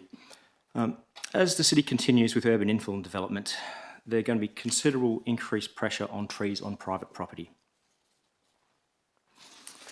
Taking into account the other impact, so not just the urban infill, but the shothole borer, to date, over 3,000 trees across the metropolitan region have been lost to the shothole borer, and there will be more. I am concerned about trees that we don't know about, and I've heard that the Moreton Bay figs at the Perth Zoo have incidents of shothole borer in them. So how many trees are we going to lose through that? We had a significant heat wave through last summer. It was our hottest summer on record. We had a record 13 days above 40 degrees, and 6 of those were consecutive. Global temperatures have surpassed 1.5 degrees Celsius for 12 consecutive months. I have seen many trees on the verge that have not survived the summer. And some of those trees are not juvenile trees, some of them are actually fairly mature. We have lost trees through the changing environment. So without adequate protections in place on private property, we're going to lose a significant amount of tree canopy cover.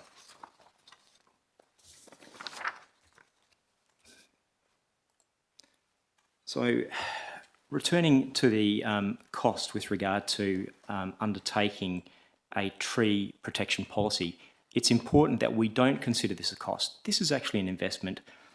This is no different from investments that we make for other things within our city, whether they be community events, whether they be tangible assets, even roads, footpaths. It is something that we need to incur. And these costs are within our remit. Whilst the state government provides us direction and strategy, we do deliver at the lowest level, and that includes things like the Dog Act, any of the planning matters and development applications go through. We as a city need to actually address those issues. So the cost is not a cost to the city, and we should really consider that this is actually an investment. Over the 24 or 5 years of transferring our overhead power lines to underground power, we would have seen a significant cost in the annual maintenance of tree pruning. No longer do we need to prune about 80% of our streets, which are now actually underground power. Now that's a cost that's already been embedded within our operating structure. I understand that, but that is a saving, and that's something that we should also consider. Last year, so the year just passed, we can see it in the financial statements, we've had a significant surplus at year end. Operating capital combined surplus is around about $7 million.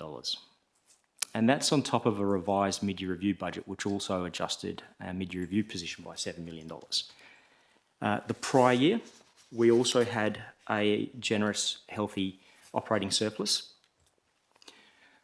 So I think we need to really consider that, we need to incur costs, we need to spend money in order to ensure that we actually have a future asset, and it's not a short-term strategy. The Agonis flexuosa trees around, some of those are 60, 70, maybe even 80 years old. It's a long-term strategy. And we need to ensure that we're actually doing something now. We're taking control of it. We're not trying to pass this down the track to the state governments who have no inclination at this point in time to come up with a tree protection policy. We will have more of the same for at least the next 4 years, and we will lose many more trees, and not only those that I've identified through development. It is really important that we consider what the public have said. So we've had feedback. There's been overwhelming support with regard to tree preservation. The initial one was when we actually undertook the local planning scheme number 7 implications to introduce height and also canopy cover. We had about 79% support for that. We've also had significant support with regard to this tree protection policy. 20 seconds, Councillor Brenda Abrandis. And as a council, we need to consider the community, how they've voted, what their concerns are, the long-term implications, and take that into account, as opposed to passing this off to a state government that is not going to be doing anything to protect trees for at least the next 4 years. I will not be supporting this amendment. We need to have full control over tree protection policy within the city. Thank you. Thank you, Councillor Brenda Abrandis. Councillors, is there anyone who would like to speak in favour of the alternative motion who hasn't already spoken? Is there anyone else who would like to speak? Oh, Councillor Quitland. Look, I don't have any great desire to talk on this item because most of it's been said. But I think in fairness to the community, so they know what I'm thinking when they see how I vote, it's important to show a bit of transparency, even if it's just to give them some more ammunition to send me a nasty email or two. I do take this very seriously. I've lived in South Perth since the last millennium. I'm that old, and one of the best things about this city is its trees. You go to a new suburb development, perhaps up in the northern suburbs, and what strikes you is the tiny little micro blocks which have little houses put, fence to fence to cover the land which is basically cleared of everything but the sand. And it's really unattractive. And then you compare that with South Perth, which is not that old as a suburb. Places like Como, which I represent, used to be a pine plantation, up till after World War II. But now you drive through the city and you see the trees, native and introduced, whether they're jacarandas or Queensland box or even some things from WA. And it's just beautiful to see the trees, perhaps the canopy going over the road. It is lovely and cool. You see the kids out in the verge, a bit of lawn and perhaps some swings hanging from the trees. And it's just a great place to be. And it changes as we remove trees, whether it's from the public realm or the private realm. And this policy was developed following Councillor Prendeville raising it because and I haven't asked her this, but I'm sure it's because she also values those things and wants to make South Perth into the future that same brilliant place it is now. And that's really hard because the previous government, but even more so the current government, is determined to house the people who don't have houses in a city which is getting longer and not so much wider, but it's expanding along the coast. We're having that sprawl as more people live here and we don't have enough houses. And the solution, we were told by the last government, but even more stridently by the current government, is urban infill. And every time you have urban infill, it's not always at Canning Bridge, it's not always at the Peninsula in 50-storey buildings. It's increasingly in the suburbs which have backyards and trees. And that is the explanation why the state government is not indifferent, as Councillor Brenda Abrandis said, but rather in some ways opposed, I think, to rules which will protect trees. And perhaps that explains why they took out the tree protection provisions we put in the local planning scheme. This policy would have no prospects of surviving the state government, which is desperate to house more people and house them in affordable ways. And to deal with sustainability issues, other ones which they see as not going another 100 kilometres north and south to house people in those areas where we just bulldoze all the trees and put in all the ticky-tacky houses and they all look just the same as I can remember at primary school singing that song, but I never really understood it until I went up and saw new suburbs being created up north. There are practical issues with the policy as it is before us. I think the pruning provisions, to be blunt, would have seen a public revolt once the vast majority of the residents in South Perth were aware of them.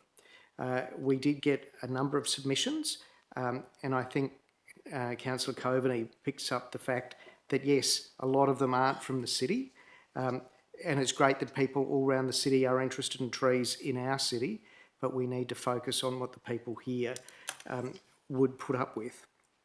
And I think rules about pruning would have been a disaster, especially where it could lead to a prosecution under the Planning and Councillor Development. Cridlin, that's 5 minutes, but I'll move a motion. You be granted a further 5 minutes. Could I have a seconder? Councillor Coveney, thank you.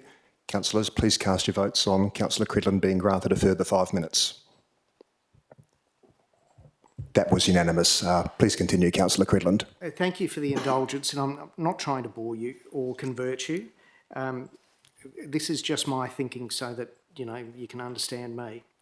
I think it's very dangerous to have the Planning and Development Act used as a potential weapon for prosecutions in matters such as pruning. I think the people who are too busy to take notice of this because, I don't know, they've got 3 kids at primary school or they're struggling with their jobs to pay their bills would just be astounded to know that, you know, they're facing a $200,000 maximum penalty. Now, I have heard some laughter in the audience just then, and people say, well, where's the sensible prosecutorial discretion? Well, that is not the way offences are created in legislation, because what some people think are sensible decisions to prosecute, other people have a different view on. I was in court today defending a prosecution which I thought no sane person could have brought, but the offence was there, and I have done enough defences against local government prosecutions, not this one of course, to realise that there are widely diverging views, well beyond the pale of mine, as to when a prosecution should be brought. And to allow that as a possibility, in my view, as someone who is in court almost every day, is just craziness. You can't say, well, let's create an offence with a potential huge penalty and just hope like hell someone uses their discretion never to use it, because it will be used if it was ever allowed to continue. But the state government won't. Noting that practical problem, I do think Councillor Brenda Brandis's amended motion would have dealt with the majority of that big issue, the vast majority perhaps. But then, as we've heard from the Director, if you take out the pruning provisions, it does make it easier for you to kill a tree, not by 1,000 cuts, but perhaps by a few, to prune it to death if you're desperate enough to get rid of your tree. So what's the solution? Well, there ain't no easy one, because the state government's not going to do it. If we do it, we'll end up with something, if the pruning provisions stay in, that I think is not workable, would not be acceptable to almost all the residents of the city who've got trees and backyards, noting that increasing numbers don't. And if we take that out, it won't be as effective. And the state government won't let us keep it. So, and the cost. Oh my God, the cost. Well, we have cut a lot of our services. We don't have the big things we used to have down on the foreshore. We've sold the Senior Cits bus. We're looking at other ways to reduce our funding. We don't have funding to build courts for kids. We don't have a single court for our children to play in this city. So I don't know what we can cut. We can, of course, increase the rates to pay for this. And of course, if this policy goes through, I'm happy for the rates to be increased to pay for this. But will it achieve more than simply picking the low-hanging fruit, which I think perhaps is planting trees on in the public realm, obviously not in parks which are being used for sport, but perhaps verges where there aren't trees. That is low-hanging fruit, but I think we also have to understand that in this climate, and that's not a pun, because I do believe in global warming, and I do believe trees make us much cooler, but we have a political climate where urban infill is seen as the solution, and it is not a solution that has no pain attached to it. The pain that is attached to it is a loss of amenity for the communities that have urban infill imposed. Not politically correct to say this, but 30 seconds, Councillor Cridland. urban infill means less yards means less trees, but it's just going to happen, and we are King Canute if we think we can stop the tide. Thank you, Councillor Cridland.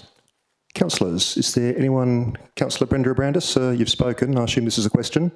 Yes, thank you, Mr Mayor. It's a question that just follows on from a comment from Councillor Cridland.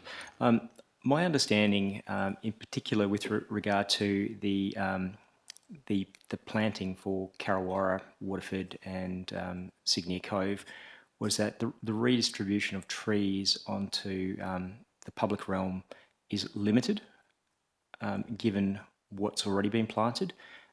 Could the administration please advise if that is actually correct? So pretty much asking, what capacity do we actually have to plant a lot more trees in the public realm?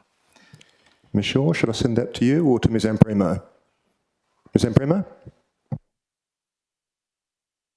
Yeah, thank you, Mr Mayor. So the capacity to plant more trees in the public realm, would it be dependent on funding, space available, and what parameters we put around where we planted? So, for example, there's previously been discussions in chambers around and decisions by council where we've decided not to plant in certain areas of the public realm. So it would really be dependent on those factors before we could determine how many more trees we could plant. Mr Bradford, anything to add there? In terms of practical examples of where we have planted trees in the public realm, I think Bill Graydon, the recent planting of several hundred really great trees around that is an example of how we are thinking about it can be done in the city, but there are, as the Director says, practical constraints. But if you want to look to what's possible, I think that's a great example of it. Thank you, Mr Bradford. Another question, Councillor Brenda Abrandis? Yes, thank you, Mr Mayor. Just a following question. So, would we consider the possibility of planting more trees along the South Perth foreshore at a future point in time? Would that be probable? Who should I direct that to? Ms Amprimo?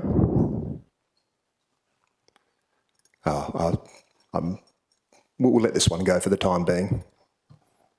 Thank you, Mr Mayor. That would be an option. Councillors, is there anyone who would like to speak against the alternative motion who hasn't already spoken? Councillor Navard. Thank you, Mr Mayor. I'll be brief. I do acknowledge the challenges outlined by Mayor Muller, and I do think it'll be a difficult journey.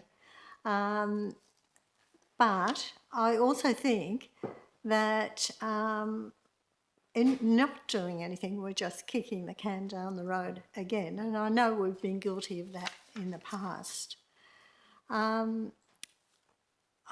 To quote an ancient adage, a journey of 1,000 miles starts with a single step. And I therefore think on those grounds we should give it a bit of bravery and start the journey. We know perfectly well that the state government at the moment won't be making any sort of initiative towards this, and therefore any forms of rescue will require local initiative. We do have the heft of the Walga policy development, and we still always have the capacity to adjust our own policies if we're finding that it's not quite the way we want it to be. So, you know, there's still the opportunity to adjust and adapt as we go along. And that's my reason for opposing the idea of just shelving it again. Thank you. Thank you, Councillor Navard. Councillors, is there anyone else who would like to speak either for or against the alternative motion who hasn't already spoken? No. Okay. In that case, I'll wind up. I'll try and be brief. I don't want to drag this out much longer, but I will endeavour to speak to the arguments raised by those who spoke against this alternative motion. One of tonight's deputies, and I think Councillor Choi, raised the issue of costs incurred by the city to get to this point. But the costs incurred to get to this point are sunk costs. That's no reason to throw good money after bad. Councillor Waugh and Councillor Navard both referred to the Wowga template, but the Wowga template is clearly problematic. Councillor Brenda Abrandis recognised that in his amended motion, and I do commend him for recognising one of the problems with the Wowga template. Unfortunately, we've heard from Ms Shaw that Councillor Brenda Abrandis's amended motion would have had the unintended consequences of granting landowners a get-out-of-jail-free card to kill regulated trees through frequent and excessive pruning. Councillor Brenda Abrandis raised the issue of tree loss due to shot hole borer, and it seems that we will continue to lose trees to shot hole borer. But that's a separate issue. It's completely irrelevant to the utility or cost effectiveness of this specific policy. Another councillor, I think it might have been Councillor Waugh, stated that she trusted our officers to exercise discretion wisely. I absolutely agree. I think they would as well. But this isn't a question of our officers using discretion wisely. It's a question of a policy that will cost significant resources and achieve nothing, if not next to nothing. I think the reality is that this policy would be an expensive and, well, embarrassing failure. I think it would very quickly highlight the difference between what the city can legislate, or in this case imposed by policy, and what we can actually enforce. I need to make the point to our community that no one on this council, or for that matter the city administration, is anti-trees. I love the trees in my backyard, so does my wife, so do my children. But that doesn't solve the problems with this policy. Councillors, I ask you to support this alternative motion. I'm putting it to the vote. We're voting on my alternative motion.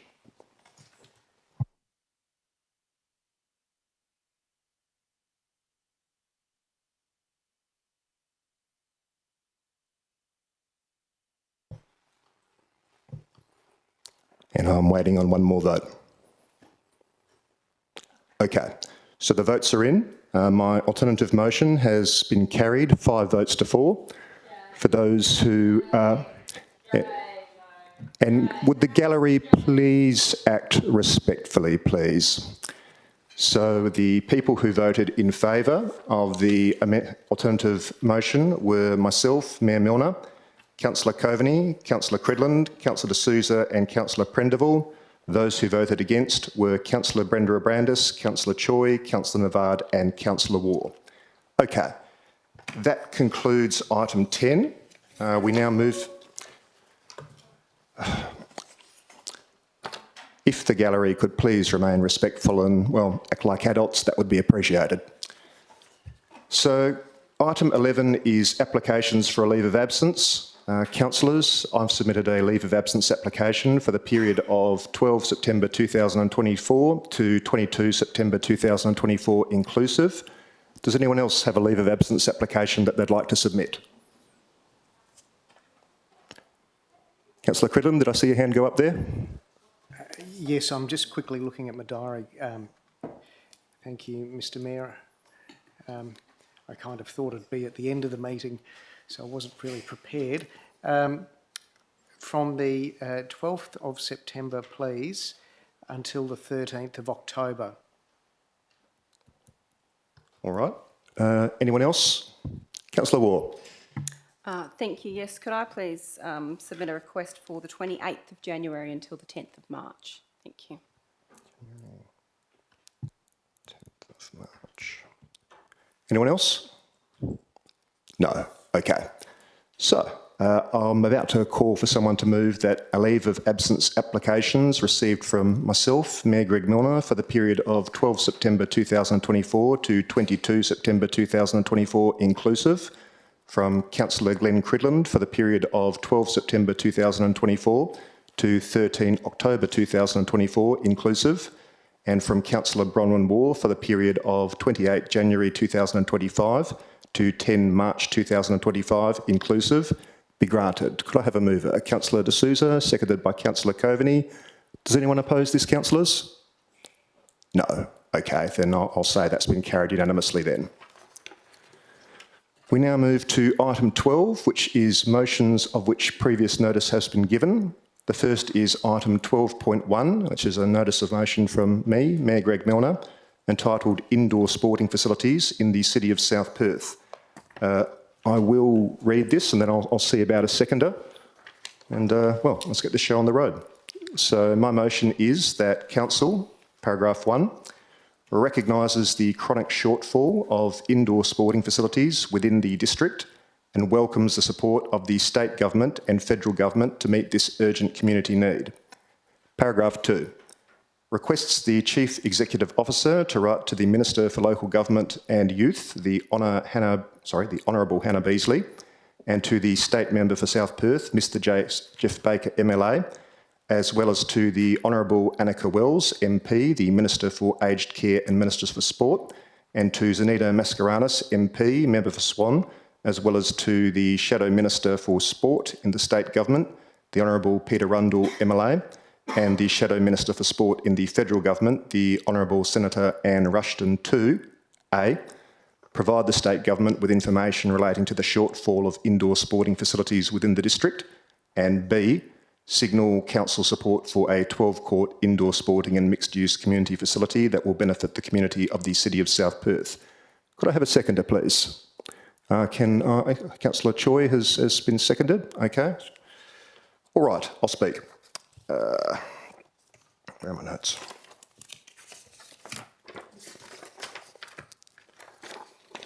Okay, so councillors, this motion is pretty straightforward. We're all aware that there's a chronic shortage of indoor sports courts within our district. We're all aware that the growth of sports such as basketball and volleyball, two of the fastest growing team sports in WA, are constrained by the number of courts available for training and competition. We do what we can in local government, but our communities are, generally speaking, highly dependent on state and federal grants for the kind of large-scale public sporting facilities that our growing communities increasingly require. That said, we do have an advocacy role to play. When there's an opportunity to advocate to the state government or the federal government for the kind of infrastructure that our community needs, we should be ready to take that opportunity. Our strategic community plan reflects this. Strategy 1.2.3 of the City Strategic Community Plan states that the City will plan for and promote the development of recreation facilities to service the City of South Perth needs.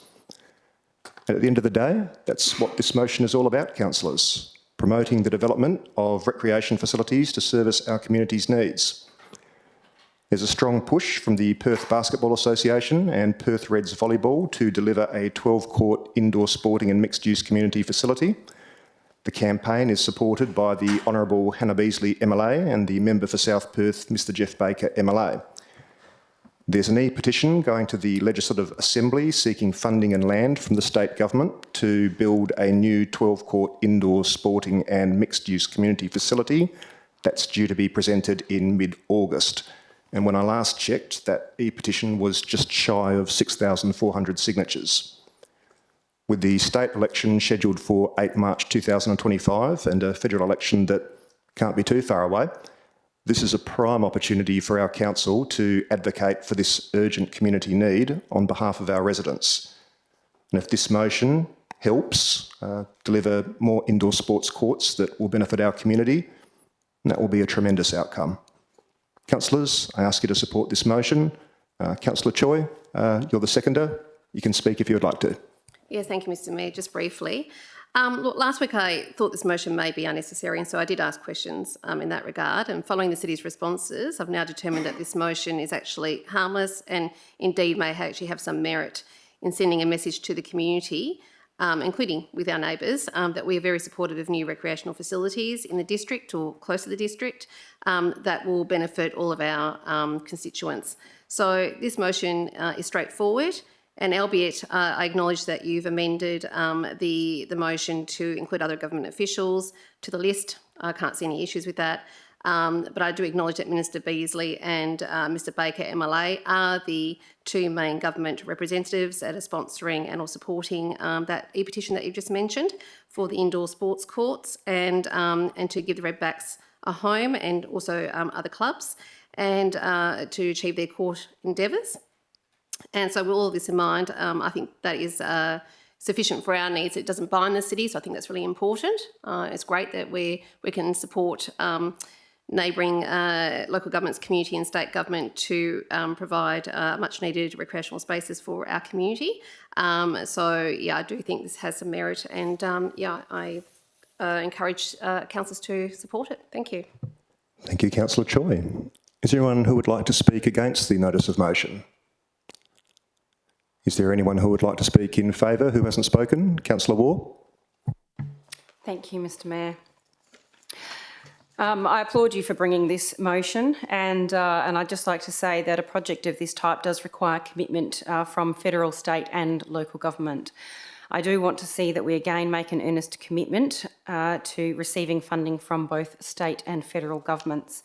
And given the background to the RAF that proposed only 6 indoor courts, together with other things, at a cost estimate at that time of $60 million that had been proposed as early as 2020, the state government was continually lobbied.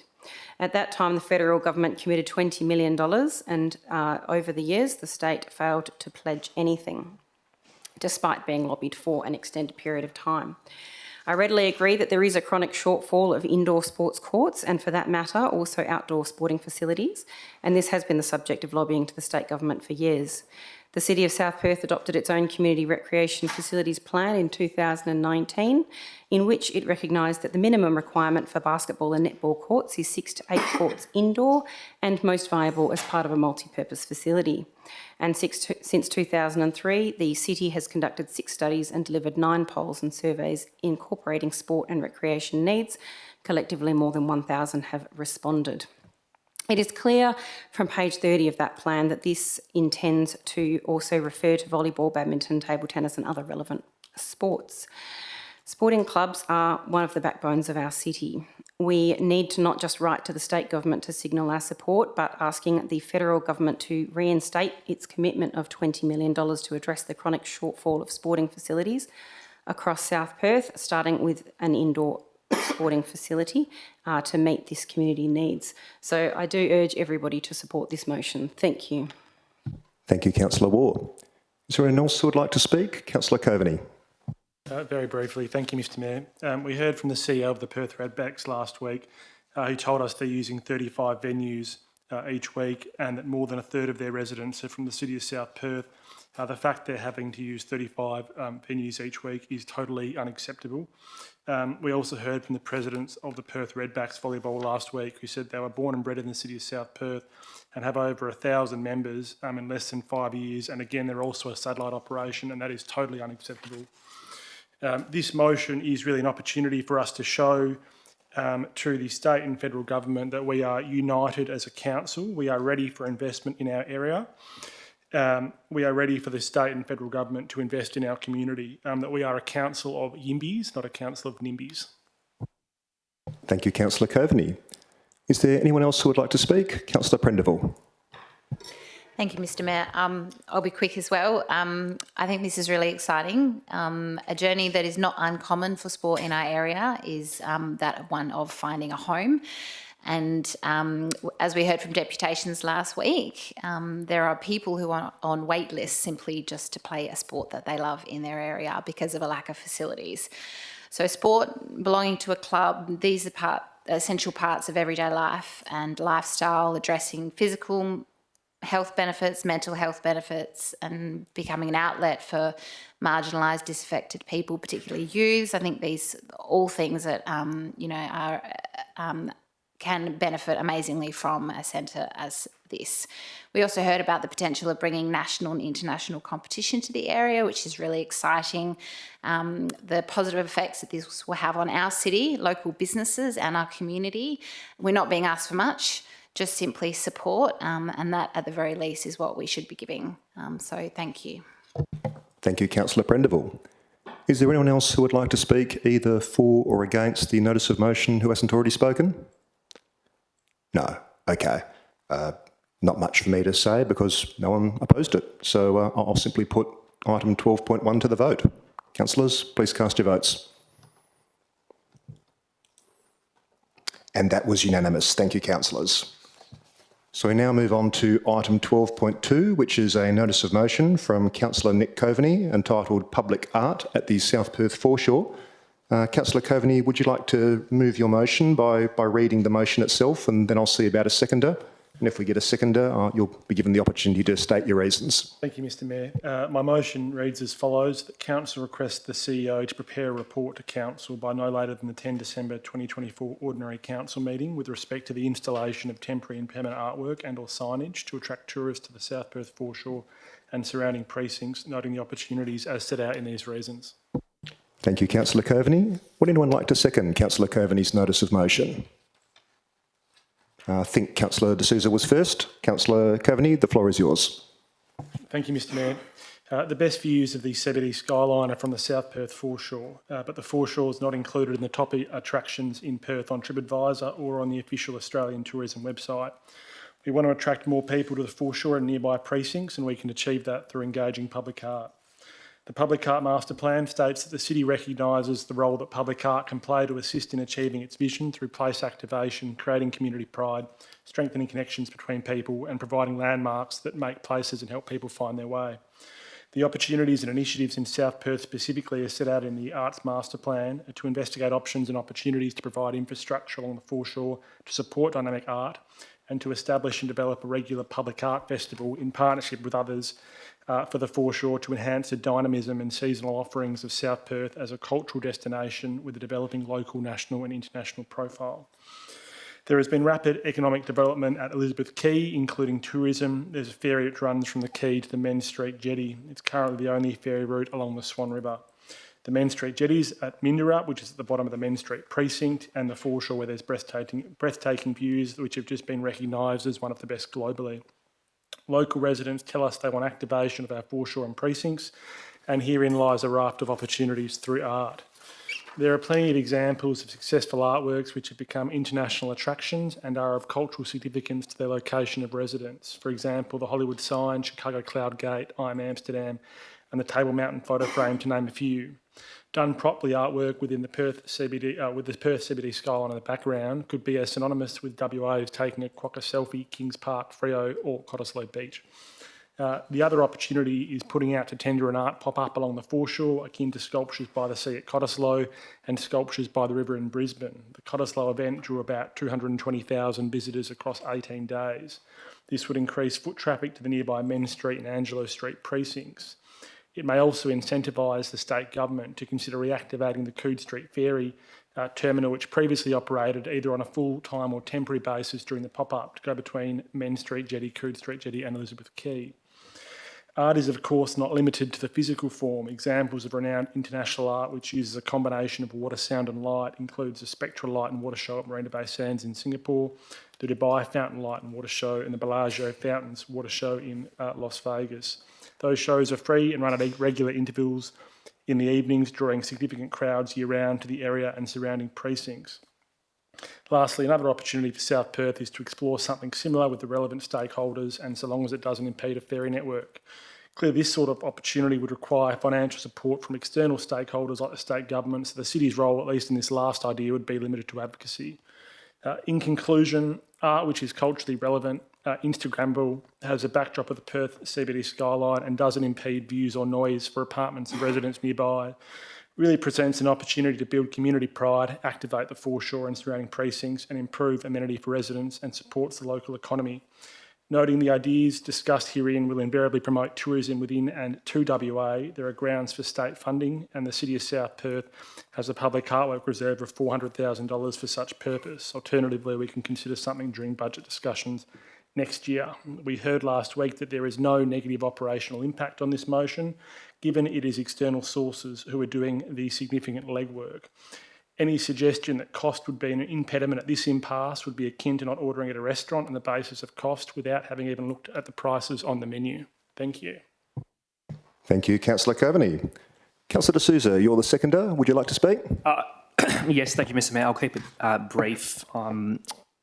This is a very sensible motion. I think Councillor Coveney needs to be commended on this sort of creative thinking. I think having some sort of visual cue across the river, in addition to what's already there, could potentially underlie potential future business cases to get, enhanced ferry routes, which is something the state government has announced recently is being looked at. So I think it's a good first step, and I'm excited to see where this goes. Thank you, Councillor D'Souza. Is there anyone who would like to speak against the notice of motion? Councillor Choi. Yes, thank you, Mr Mayor. Respectfully, it is the view that this motion is unnecessary and not a priority for the community. What is being proposed and outlined in the reasons with picture examples is also for at least the most part, not considered public art and or in some cases even in the realm or control of the city. The ideas seem to be more directed towards tourism signage and advertising, with the only large billboard sign that would conceivably work for tourism on the South Perth foreshore being a Perth sign. That example in of itself, with the iconic city backdrop in the background, is not a bad idea. However, I foresee it costing way more than what is sitting in the public art reserve, given what smaller commissioned sculptures and artwork throughout the city have cost. And in any case, who wants a suburb named Perth on the South Perth foreshore? If anyone does, it should nevertheless come from the City of Perth and its ratepayers or the state government, not via South Perth and its ratepayer funds. The other ideas floated in the motion's reasons and examples is a fountain or water feature in the Swan River. Again, this is not a South Perth asset, and hence it is up to the state government who actually own and manage that asset if they wish to entertain this idea, not the City of South Perth. The city and its residents are still experiencing economic turbulence, and honestly, I do not think it's a good look when the city can't seem to fund existing or new assets or allocate resources towards asset renewal projects for recreational facilities and other infrastructure that people actually use, rely on or still want, but it can find the time and funds to debate the erecting of large words or more pieces of art on the South Perth foreshore. And this is what residents are telling me too. As I've consistently for over 7 years now been listening to people's priorities, this has not been one of them. The response to the city's public art master plan during the relevant public consultation period just a few years ago reinforces this view, which I recall received less than 15 submissions. Nevertheless, there have been 16 works of public art installed in the vicinity of Minderup and Main Street alone, at minimum, as featured in the city's self-guided art walk brochure. The Wild About Babies Conservation Public Art Project in Windsor Park remains ongoing and was at the time compared to the Sculptures by the Sea exhibition in Cottesloe.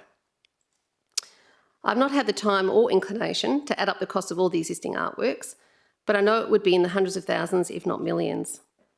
Furthermore, my understanding from a previous councillor bulletin publication is that the Public Art Fund is a reserve account established in alignment with the city's public art strategy to facilitate the accumulation of funds expressly for the purpose of assisting with the expansion of the city's public art collection. Aside from the city's ad hoc contributions to the fund over time, the fund is also the repository for cash in lieu contributions received from private developers in fulfilment of their obligations under policy P316, developer contributions to public art and public art spaces. Thus, a reasonable person may expect that the funds sitting in that reserve should and would be shared throughout the district, not concentrated on and around the South Perth foreshore. Lastly, the South Perth foreshore is primarily self-activated, attracting people due to its stunning natural beauty and vistas across the river. It also serves as a hub for local community events and gatherings, and hence already contributes to the rich social fabric that exists in the area. Adding more and more artificial things to the South Perth foreshore will only serve to detract from and spoil its unique natural beauty rather than enhance it. For all these reasons, I unfortunately just cannot support this motion as it currently stands. Thank you. Thank you, Councillor Joy. Is there anyone else who would like to speak in favour of the notice of motion? Councillor Ward. Thank you.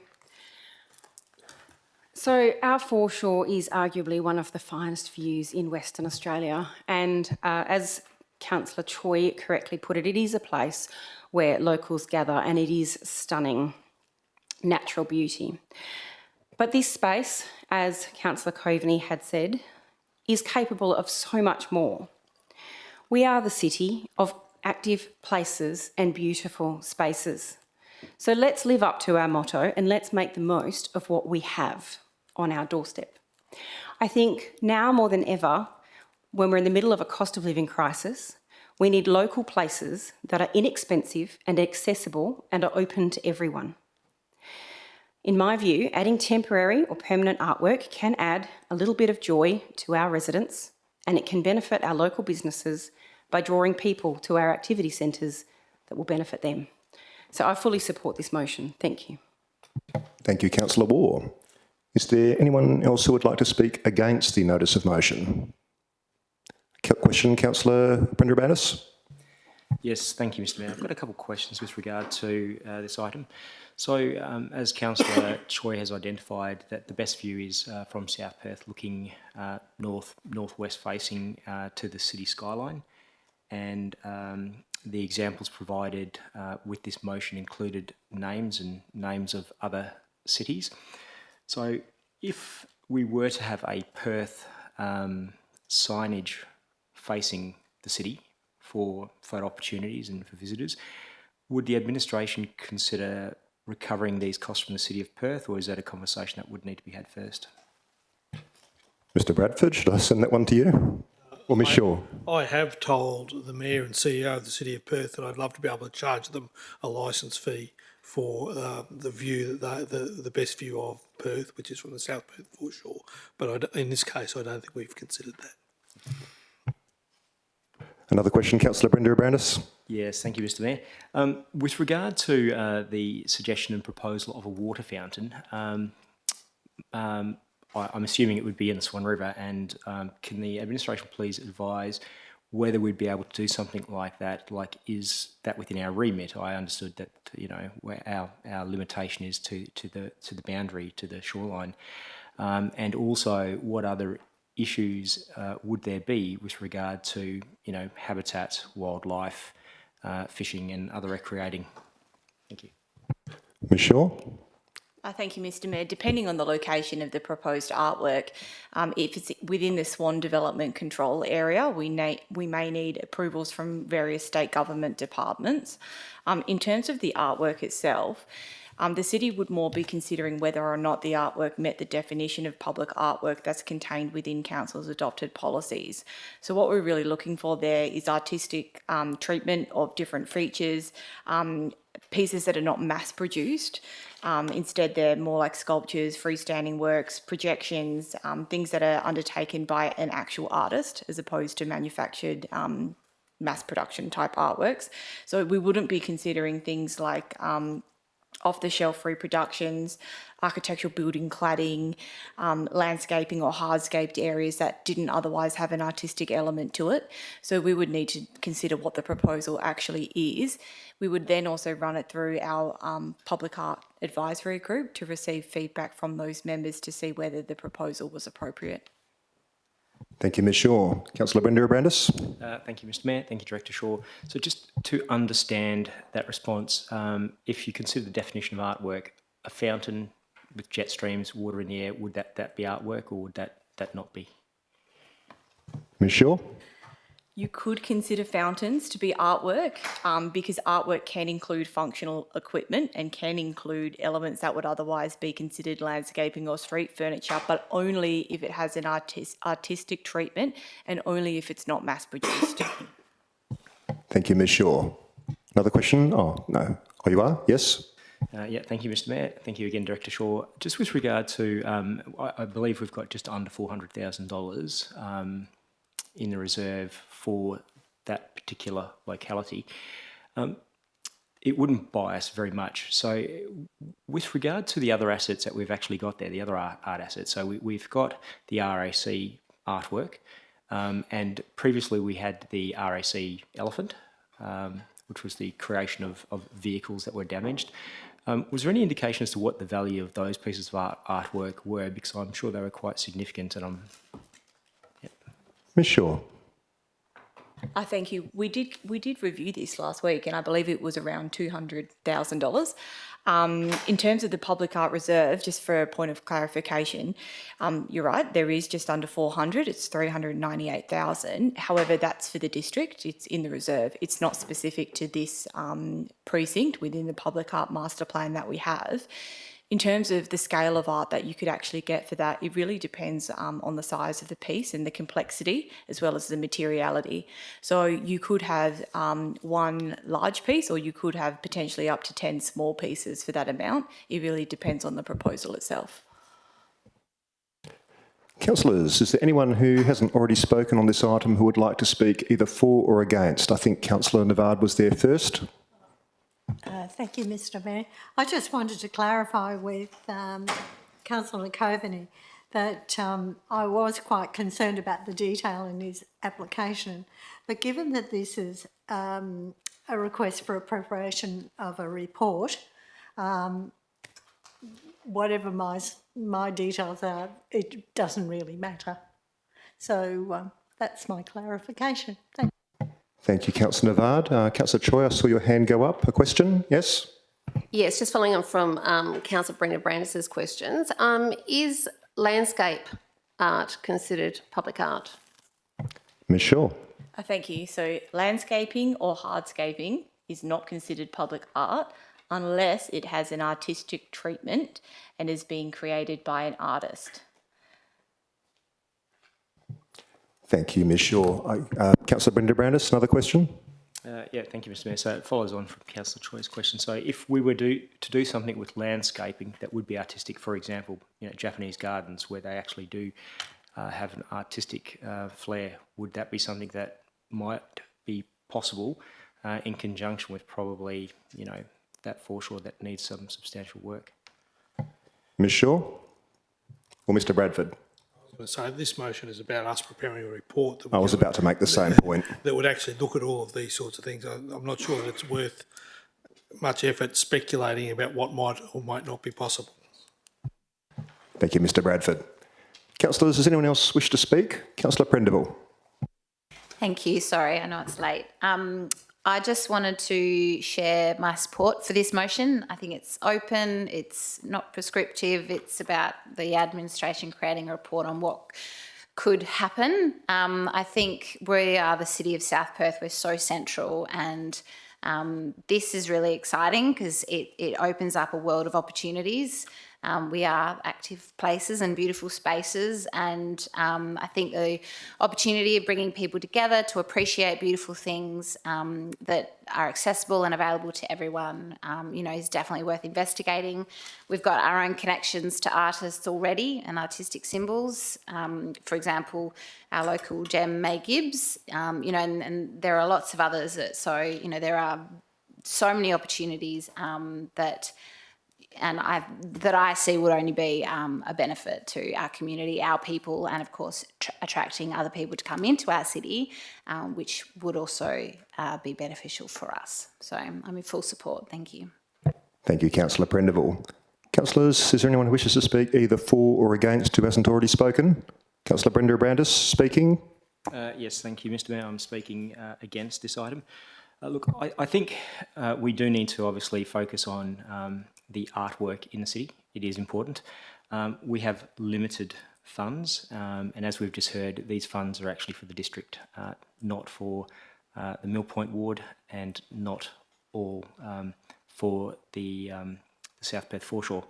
So I think we need to give better consideration to what we may be doing with this. But the the Art Advisory Committee are tasked with actually reviewing possible artworks and the placement of those. So I feel that part of the strategy is they have a process they work through.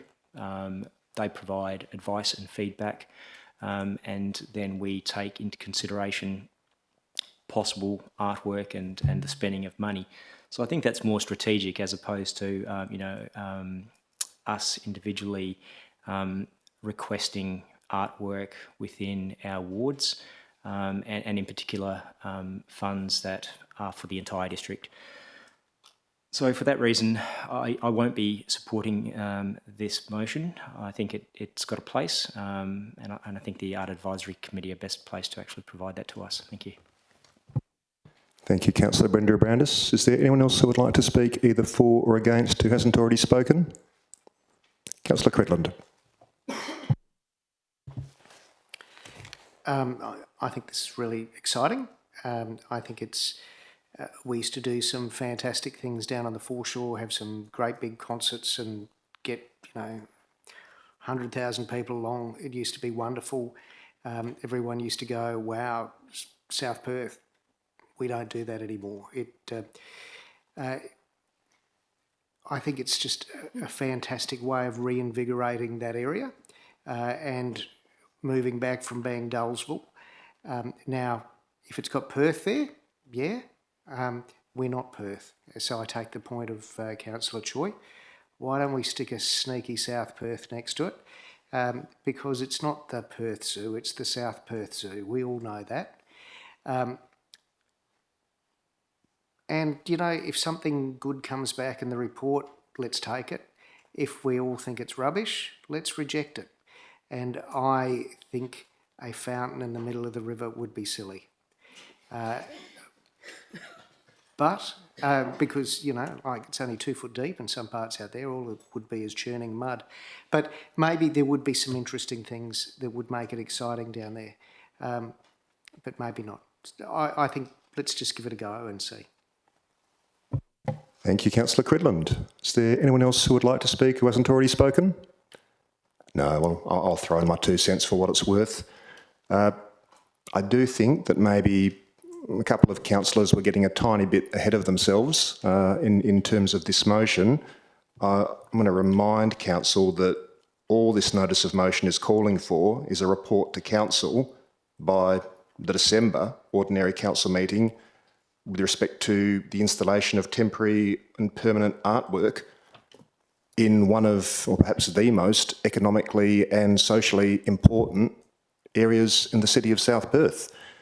The mere existence of the Arts Advisory Committee doesn't preclude Council from pursuing motions of this nature. In fact, this Council has approved any number of motions from councillors in the past asking for reports to Council. So I really don't see what the problem is here. If there's information about how we can better activate one of our most important precincts, I'm all ears. So I'll be supporting this motion. With that, is there anyone else who would like to speak who hasn't spoken already? Councillor Choi. Just a couple of questions following on from your comments there, please, Mr Mayor. Oh, thank you. Now, in regards to the Public Art Reserve, my understanding is, and the reason why I raised some of the comments that I did raise tonight, because I don't believe I was jumping the gun. Firstly, the notice of motion recommendation says artwork and or signage. So that was what I picked up there. Secondly, the other question, the question I had was my understanding of the Public Art Reserve is that any expenditure from that reserve must come from the Public Art Group. Councillor Choi, I'm just going to ask you a question about relevance. As far as I can see, the notice of motion recommendation doesn't actually mention the Arts Reserve. What's the relevance of your question?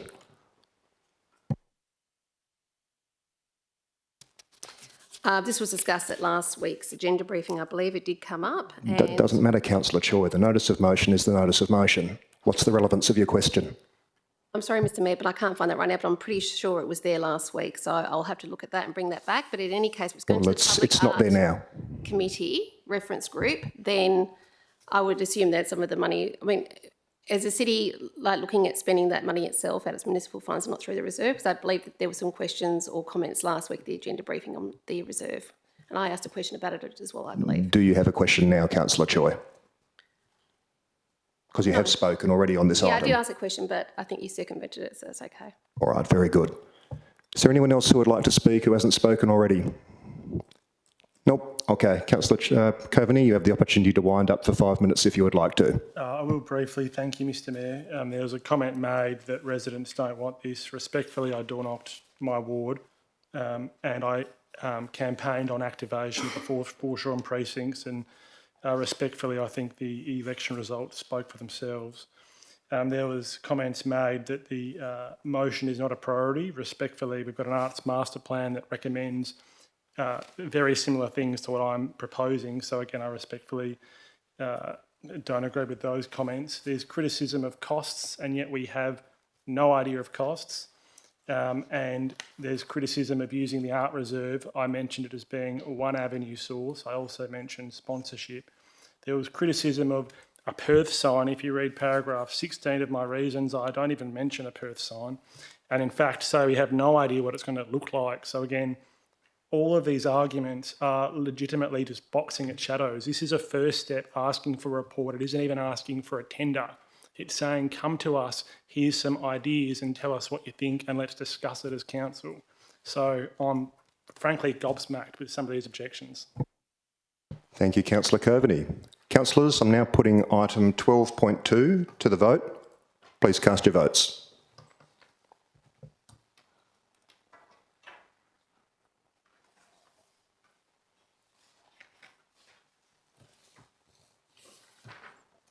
Just waiting on one more vote.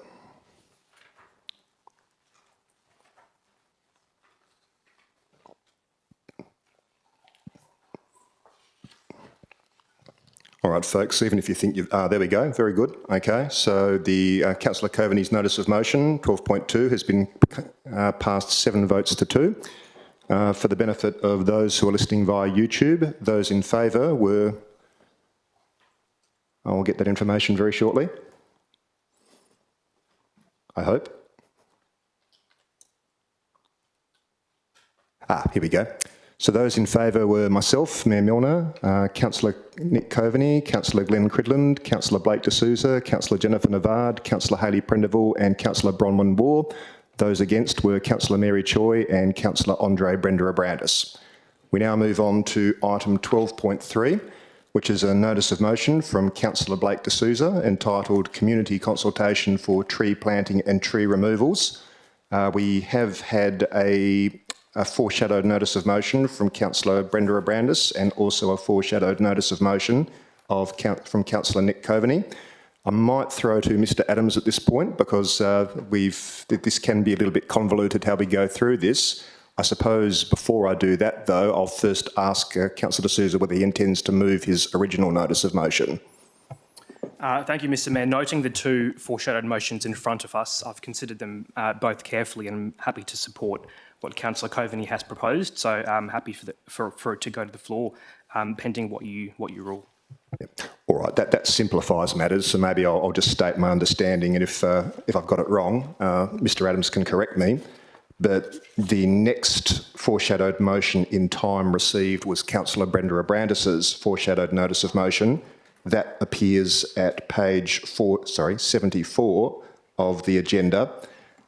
If for whatever reason that motion were to fail, then we would move to Councillor Coveney's foreshadowed notice of motion. Have I got that right, Mr Adams? That's correct, Mr Mayor. Thank you. Councillor Brender-Abrandis, do you wish to move your foreshadowed notice of motion? Yes, I do, Mr Mayor. All right, if you can read the text as it appears at page 74, and then we'll see about a seconder. Okay, yes, so the foreshadowed motion I am proposing is that Council instructs the Chief Executive Officer to 1, not proceed with the proposed removal of verge trees, including olive trees, Olea europea, identified in Karrawara under the Urban Greening Grants Program. Apart from the trees identified as dead or dying, having epicormic shoots, are stunted, diseased, rotten, or have a trunk growth that is not perpendicular. 2, to identify alternative suitable locations within the city that meet the funding criteria to plant the trees that will not be planted due to the retention of the verge trees in Karrawara, as noted in 1 above. 3, to not plant verge trees in Waterford, Signia Cove as part of the Urban Greening Grants Program, where an objection has already been received from a resident or owner of the adjacent property to the planting of the tree on the verge. This being subject to review through the Urban Greening Strategy.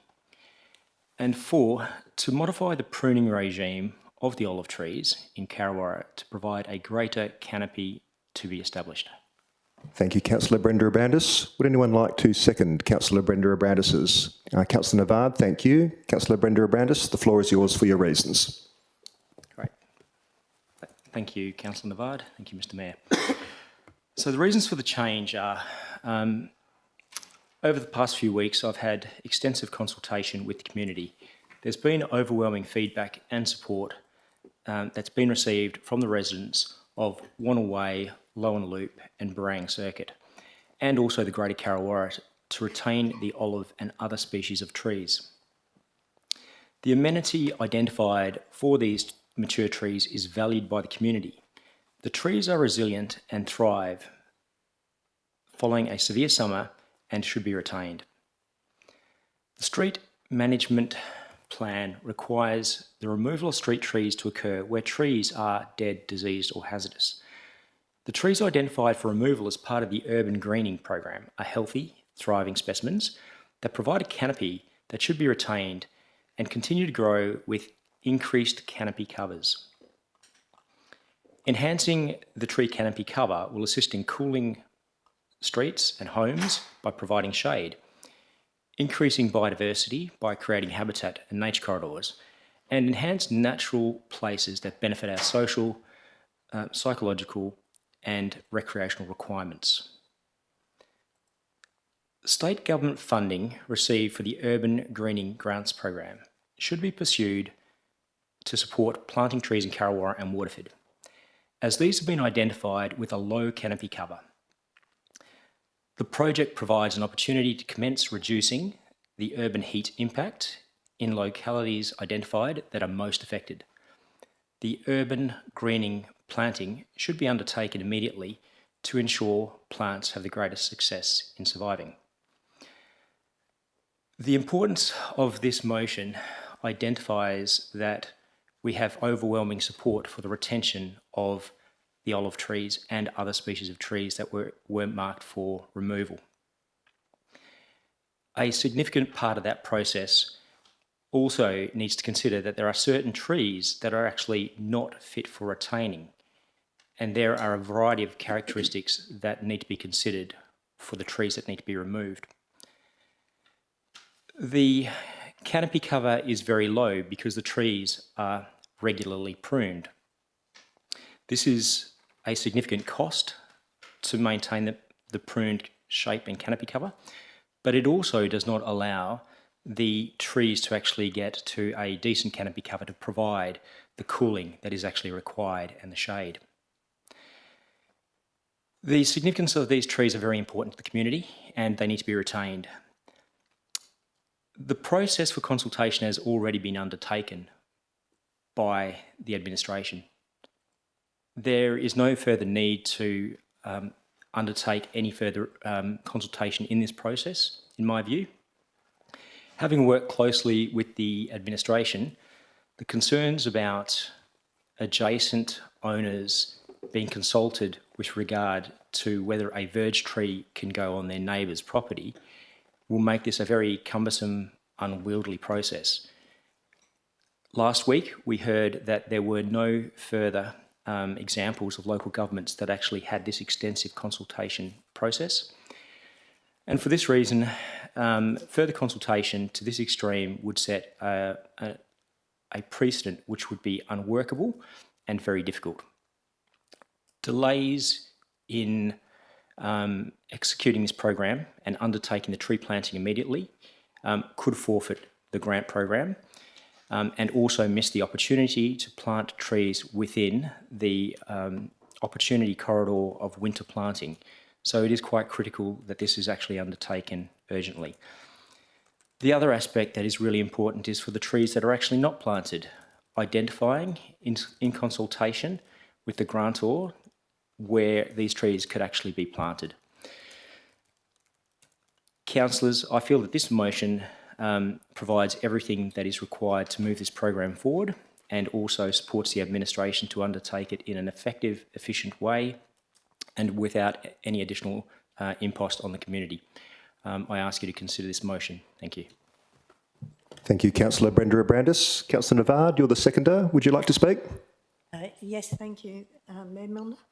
I was looking at both of the foreshadow motion and the alternative motion. They're very similar in nature. I guess the thing that made the difference for me was that I thought that Councillor Brenda Abrandis's foreshadow motion was a bit cleaner in terms of the consultation procedures. I felt that I didn't feel it, that Councillor Coveney's process nominating 10% of the program would just make it very complex and maybe unnecessarily so. I also thought the reasons for the change, I would recommend Councillor Brenda Abrandis's reasons to you as well. Thank you. Thank you, Councillor Navard. Is there anyone who would like to speak against the Councillor Brenda Abrandis's foreshadowed notice of motion? Councillor D'Souza. Thank you, Mr Mayor. Firstly, I want to say I agree with the first bit of the motion. It's very similar to the intent of my original motion, which was primarily aimed at saving the Karrawara olive trees. And I think regardless of what happens tonight, that will be achieved through this motion or through Councillor Coveney's motion. So I want to firstly say that I welcome that outcome. But the current motion in front of us isn't the answer. I think Councillor Coveney's motion is better in charting a middle ground on this issue. We won't forfeit the grant. That was potentially an issue with the original motion. That's not being moved, so it's a redundant argument. In terms of consulting adjacent neighbours, again, not relevant because the word in Councillor Coveney's motion is adjoining, not adjacent, so that's been tightened up. Councillor Navard mentioned the 10% might be unwieldy, but that's only a cap. That is the maximum potential objections which will be sort of exceeded to. I'll quickly address the two key flaws I see in Councillor Brenda Abrandis's motion. The first and fatal flaw is with regards to the drafting of Clause 3. So it says it will deal with objections already received. Now this confines the scope of the motion significantly. And from my discussions with the city, I understand these objections to only be a handful. The issue is the letter the city sent out to residents didn't actually ask for feedback. It was in consultation. It was just an FYI, and in some instances was perceived by residents as being a bit heavy-handed. Furthermore, Councillor Brenda Abrandis's motion says, he qualifies this consultation by saying, quote, it's up for review in the strategy anyway, so potentially kicking the can down the road. So basically the motion is saying, we won't consult you, and if you haven't already written back, even though we didn't invite you to write back, tough, too late. And those few people who did put in objections, well, when we review the strategy, we might end up ignoring you anyway. Now, this isn't a small program. This is about 600 new trees, 300 of which will be in Waterford. Now, for context, according to data from Population ID in 2021, there are 929 properties in Waterford. Under this grant, if there were the full contingent of 300 trees rolled out, that's 300 out of 900 properties affected. 1 in 3 properties, a third. This is not a small sort of operational program. It's a mass strategic issue which needs a strategic response, which is consultation. And I feel potentially the original motion I lodged would potentially be too onerous. I accept that. But I think what Councillor Coveney is proposing is a sensible middle ground which allows for the grant and the rollout of the program to continue with only minor consultation being putting this information up on the city's channels. The second issue with the motion is Clause 4. Now, I think this interferes in the operational detail of the pruning regime. How much we prune trees, I don't believe is our remit as councillors. I think this is council straying into operational territory. A councillor's going to inspect every olive tree to ensure we're happy with the pruning. I mean, it's unworkable, and I don't think, despite Councillor Brenda Abrandis's great intent, I don't think it's a viable option. So I'm happy to reiterate that I have supported, the tree protection provisions in the local planning scheme debates in the past. But I feel the way we address this issue is through Councillor Coveney's motion. I think the motion put by Councillor Coveney is a sensible compromise. It retains the grant. It doesn't require any further letter consultations. It ensures that we guarantee 90% of the program to proceed, and the other 10%, which is capped at 10%, we might not even get that many objections, but that 10% will not be removed. It'll just be relocated. So I think that is a much more sensible, viable option. And if we truly support consultation, I think we'll go with Councillor Coveney's motion, and that's why I won't be supporting Councillor Brenda Brandis' motion. Thank you, Councillor D'Souza. Councillors, is there... Councillor Brenda Brandis, you've spoken, so I'm assuming this is a question. Yes, Mr Mayor, I've got a few questions. With regard to the process of consulting with adjoining neighbours with regard to verge trees, can the administration please advise of the issues with regard to this, and also if this could result in trees not being planted? Ms Amprima? Thank you, Mr Mayor. I might need to seek some clarification on the question. Are you asking that question in relation to your foreshadowed notice of motion, or are you asking that question in relation to something else? Thank you, Director Amprima. I'm asking that question in response to comments made by Councillor D'Souza. So the comments were to the effect that the consultation is now an easier process because it's not adjacent properties, but adjoining properties. And my concern is that whether you have 1, 2, or now 3 different individuals to consult with, that you're still going to create a very complicated process. So my question to the administration is, how difficult would it be to administer this for the planting of nearly, 600 trees across the city? Would this result in delays? Could it result in arguments? And how would you deal with it if you had 1 or 2 in support of a tree and a third one not, or vice versa? That was a long question. Ms Amprima, do you want to have a stab at that? Yeah, thank you, Mr Mayor. So I would interpret adjoining landowner as the same way we do in the local law as to the property, the person who has the right to make use of the verge. So we would only consider the views of one owner or occupier of a property, so it wouldn't be multiple. In terms of the mechanism for consulting with it, it is through channels which we wouldn't normally use for consultation. So we'll be relying on people proactively engaging with the city rather than us sending direct letters to them. Thank you, Ms Amprimo. Follow-up question, Councillor Brenda Brandis? Yes, Mr Mayor. So part of that question was if there were differences of opinions of the adjoining neighbours with regard to the planting of a tree, how would that be dealt with? Because, we've got roughly 600 trees to be planted. Would this slow down the process, or who would be the adjudicator?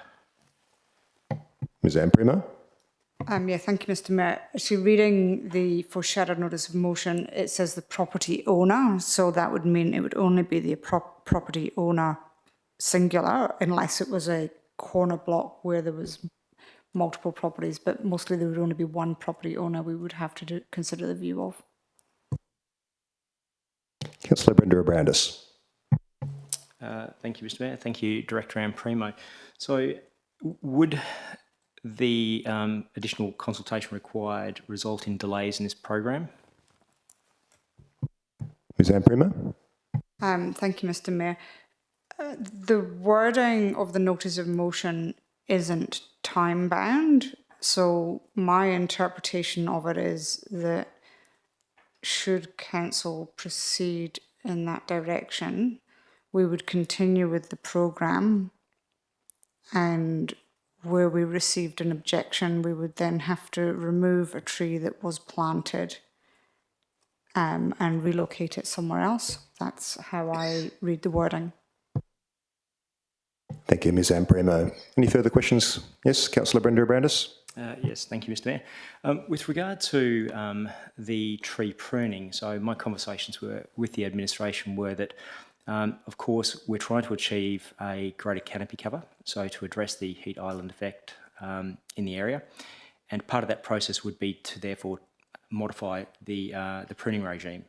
So in consultation with the administration, this seemed like a better way forward. It achieves two outcomes. It achieves cost savings, which I understand quite significant, probably in the vicinity of nearly $35,000, $350 a tree by 100 trees. So it's a significant cost saving, but also it achieves the canopy outcome. So the importance of this motion, if the administration could confirm, is that appropriate, and would they consider this beneficial to ensure that they could actually change and modify the pruning program to achieve the desired outcomes? Ms Amprimo? Yeah, thank you, Mr Mayor. So there are a reasonable number of trees in the area that could have a modified pruning regime to increase the canopy cover. There are also a number where they're in a very narrow section of verge, and they would still require a reasonable amount of pruning to keep the roadway clear. And we would just have to see over time how we were able to prune them to improve the canopy. But there is also some that we would be able to increase the canopy of, and I think that's evident by the ones that we haven't been significantly pruning there. Thank you, Ms Amprimo. Further question, Councillor Brenda Abrandis? Yes, thank you, Mr Mayor. Thank you, Director Amprimo. With regard to this motion, I have considered the ability to remove trees that are not only dead, dying or diseased, but have epicormic shoots, are stunted, rotten, and have a trunk growth that is not perpendicular. Could the administration please confirm if the other criteria that I've actually listed are applicable to trees within this area that planting is considered as part of the greening grants program, and also if this actually provides the right level of direction for tree removal? Thank you. Ms Amprimo? Yeah, thank you, Mr Mayor. So there are around 20 trees that fit into the category that are in paragraph 1 that the city would be seeking to remove and replace with something that would ultimately provide a better canopy. Those trees that I mentioned that were in a very narrow part of the verge, most of them would not be covered by this, and there are a few of them, but they could be dealt with at another point in time. Thank you, Ms Amprimo. Councillor Brenda Abrandis, another question? Yes, thank you, Mr Mayor, and thank you, Director Amprimo. A final question. With regard to this motion, is there anything that is not workable or reasonable that should be considered for amendment by the administration? Thank you. Ms Amprimo? Yeah, thank you, Mr Mayor. No, having had some time to consider this and the implications of it, we have also had staff look at where we might place the trees that in an alternative location, and we believe that substantially that this is workable. Thank you, Ms Amprimo. So, councillors, is there anyone? Oh, Councillor Coveney. Can I speak against, Mr Mayor? You can. Thank you. The way I see it, there's critically one difference between Councillor Brenda Abrandis' motion and mine, and it's consultation. And I'll explain why I say that's important by a brief rundown of the history. As insofar as I understand it, the city secured a grant and started planting trees in particular suburbs. And the feedback that Councillor De Souza received was, some people were not happy because their olive trees were being removed, or some people didn't want trees on their verge. And so Councillor De Souza brought a motion that effectively said, hold up, let's pause and let's get some consultation. And the feedback from the administration last week was, we're concerned about doing mass scale consultation by letters because we need to get the trees in quick, or else we're going to lose a grant or not plant them all. The previous notice that residents received was a letter saying we are doing this, and it didn't invite consultation, it didn't invite objections. So the intent of my motion, which I foreshadow, is to say, okay, well, how do we short circuit this consultation and how do we make sure trees are planted? And that's putting it on social media channels and putting it on the website. This is a quick, cheap, easy way to reach a lot of people. And by capping complaints at 10%, we might not even get that much, but by capping it at 10% and saying if you do complain, we're still going to put it somewhere else, so you still fulfil the grant. That's how I see it being different, and that's how I see it being critically different. Whereas Councillor Brenda Brander's motion just says if you've complained, even though we didn't invite complaints, we're not going to do anything about it. So that's why I object to this motion on that basis only. Thank you, Councillor Coveney. Councillor Choi, speaking or asking a question? I've got some questions since we're comparing the motions. I did send these in beforehand. If I can please ask those, because I need to make a decision on which one I'm going to support. Far away. Thank you. So the first one is in relation to Councillor Coveney's alternative motion, which I now understand is the foreshadowed motion in place of Councillor De Souza's. It says that it instructs that no further trees be removed but for trees identified as dead, dying or diseased. And so I'm just wondering about those residents who may want their tree removed and or replaced with a different species the city may be offering but then can't give to them if this motion is endorsed. Ms Amprema. Thank you, Mr Mayor. As the motion stands, if passed, where someone wants an unviable tree removed and replaced that is not dead, dying or diseased, then the city could not remove and replace the tree. Thank you through the chair to Director Ampremo. So also, what about when a tree poses a health and safety risk for other reasons, as from time to time I recall they reportedly do? How will the city have to respond in accordance with this motion if endorsed in these and other types of circumstances? Ms Amprema. Yeah, thank you, Mr Mayor. If the tree was to be replaced as part of the Urban Greening Grants programme, then strictly in accordance with the potential council resolution, the city should not remove it. However, if it posed a significant safety risk, then the city would remove it as part of the routine operations anyway. Councillor Choi. Thank you, Mr Mayor, through the chair again to Director Ampremo. Does not paragraph 2 of this motion contradict paragraph 1, whereby in the first instance it instructs that no trees be removed, but then subsequently also instructs where new trees are planted and a complaint is received, the city has to relocate the tree? Ms Amprema. Yeah, thank you, Mr Mayor. As I read it, paragraph 2 would appear to contradict paragraph 1, as paragraph 2 provides the city with no time limit on when the complaint is received, the only limit being that when the city reaches 10% of the programme. It's also noted that the cost of relocation of trees, which could be up to 59 trees, being 10% of the programme, would not be funded through the grant programme, and it's not provided for within the city's budget.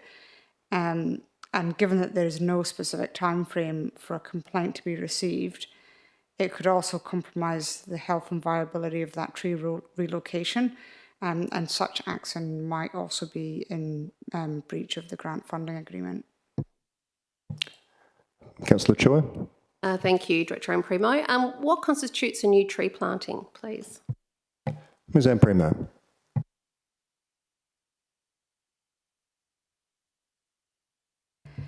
I guess that depends on the context. We would consider a new tree planting as to put a new tree into the ground, so any effective tree that we put in would be a new tree planting. I'll give Councillor Choi another question and then I'll throw to Councillor De Souza. Yeah, thanks, through the chair again to Director Ampremo. So just going back to that question then, like, I guess what I was getting at was how long would a tree be considered a new tree planting? Like if someone's going to complain, could they complain in 2 weeks, a month, 3 months, 6 months? What's a new tree planting? That's in terms of duration, is there a kind of a time frame? Ms Ampremo. No, thank you, Mr Mayor. No, there is no time frame. There is no definition for that. All right. Councillor De Souza.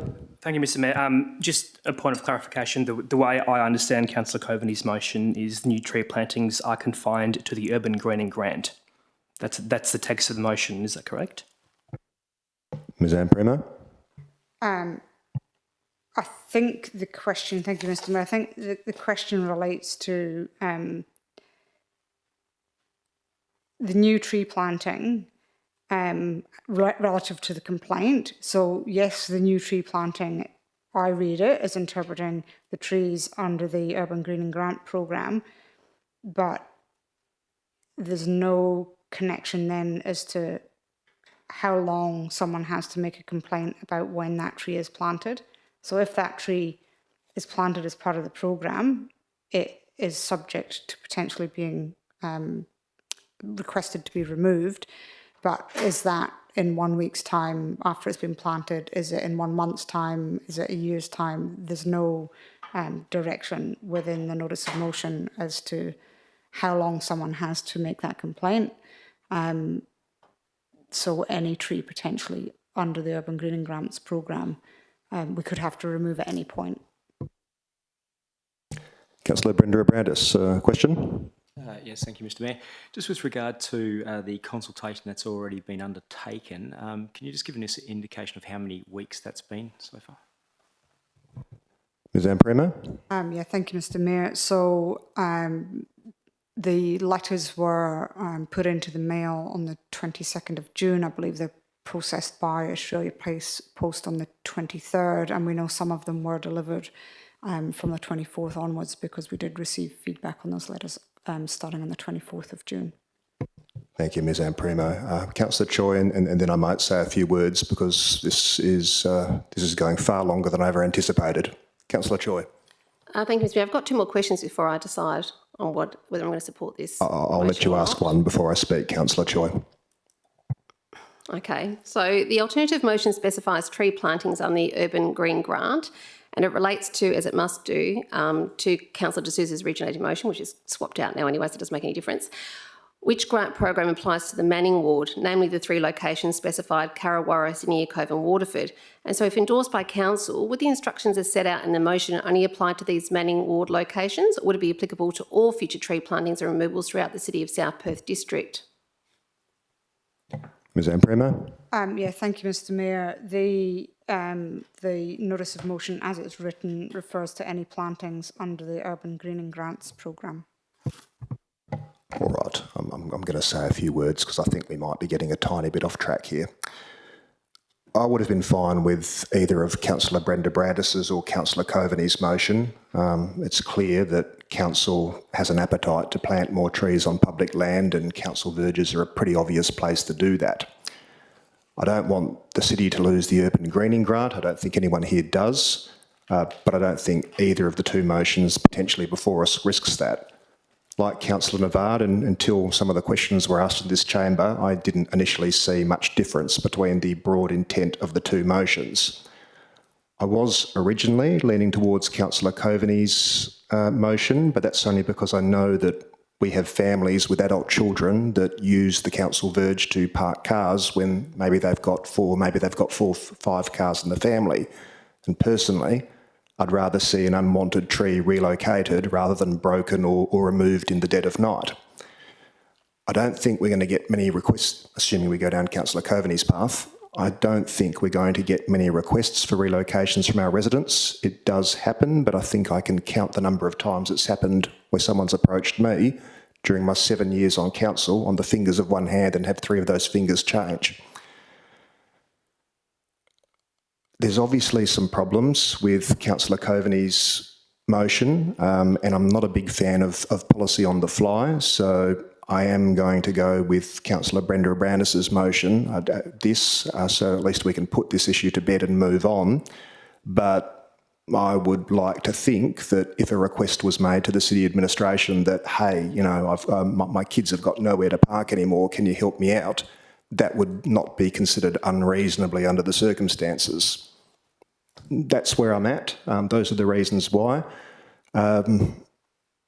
Hopefully that brings, if anyone else is sort of in 2 minds, hopefully that will help some people bring this issue to a resolution. Councillor Choi, your second question. Sorry, Ms Mayor, no, I didn't have any more questions. I just wanted to now make a comment because I've now asked my questions to help me weigh up the 2 Well, you can speak. motions. Yes. Yeah, thank you very much.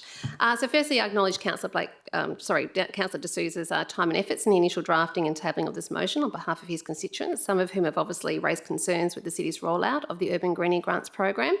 and noting that the city appears to have taken on board some of this feedback already.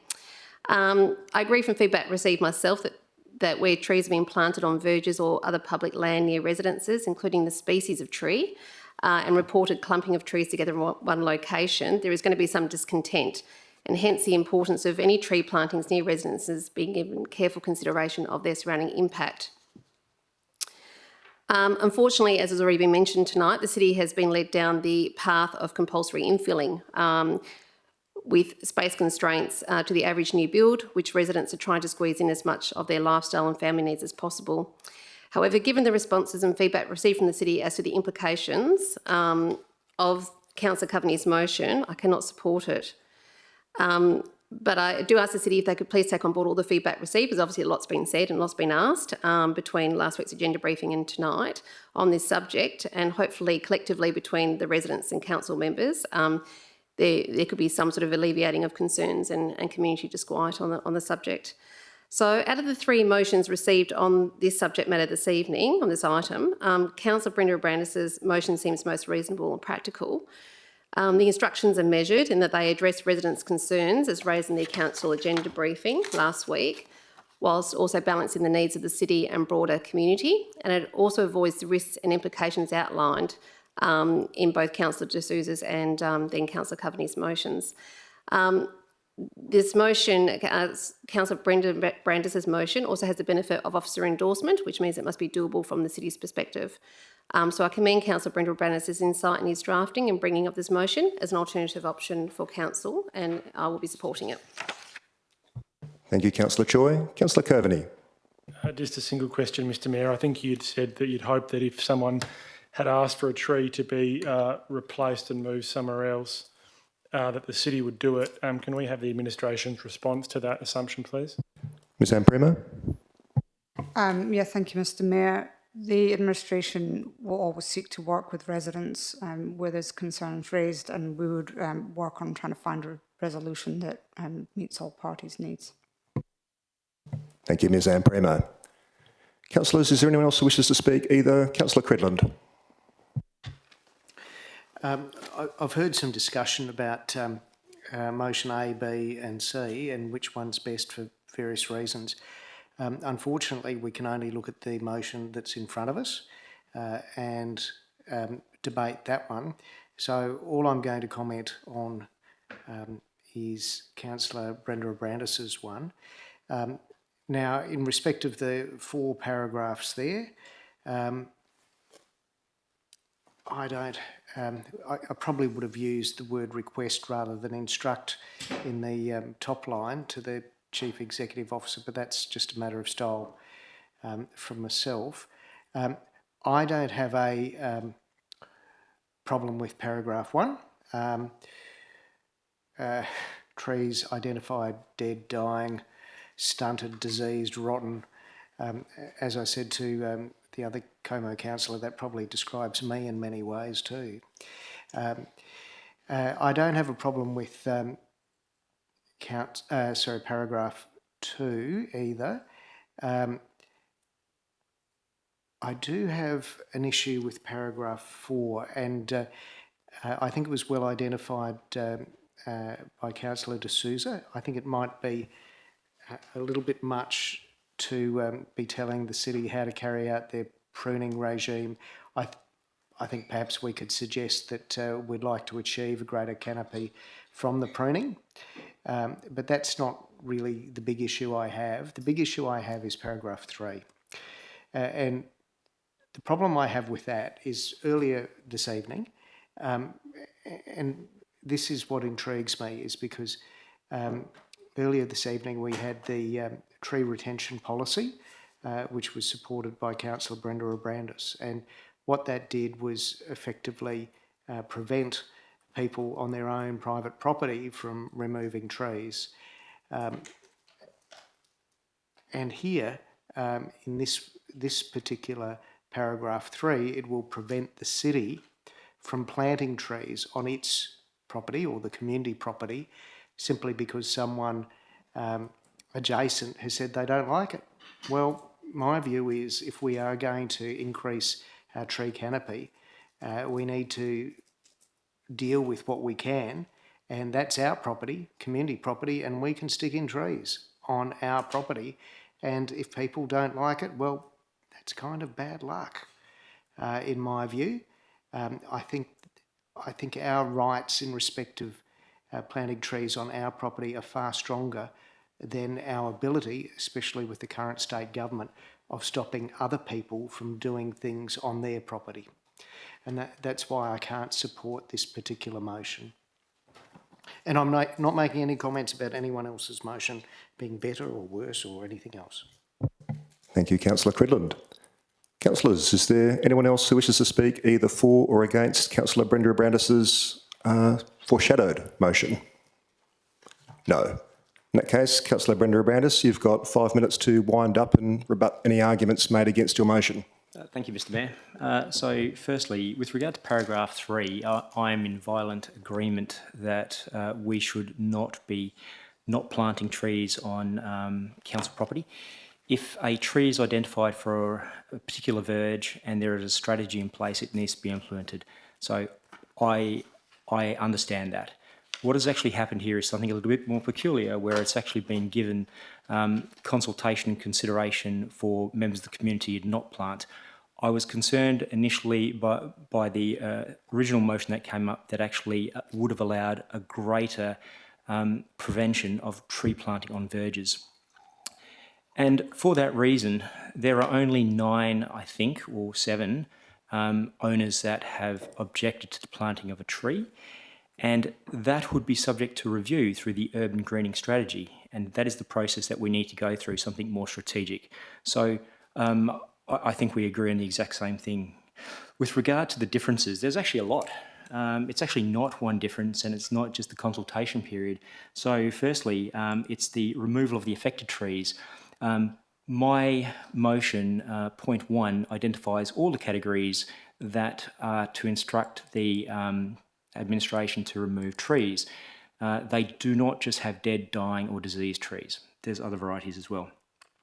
Another point of difference is the pruning. The pruning has been an ongoing event which is resulting in a very reduced canopy cover, not allowing trees to reach their maximum height and shade and canopy.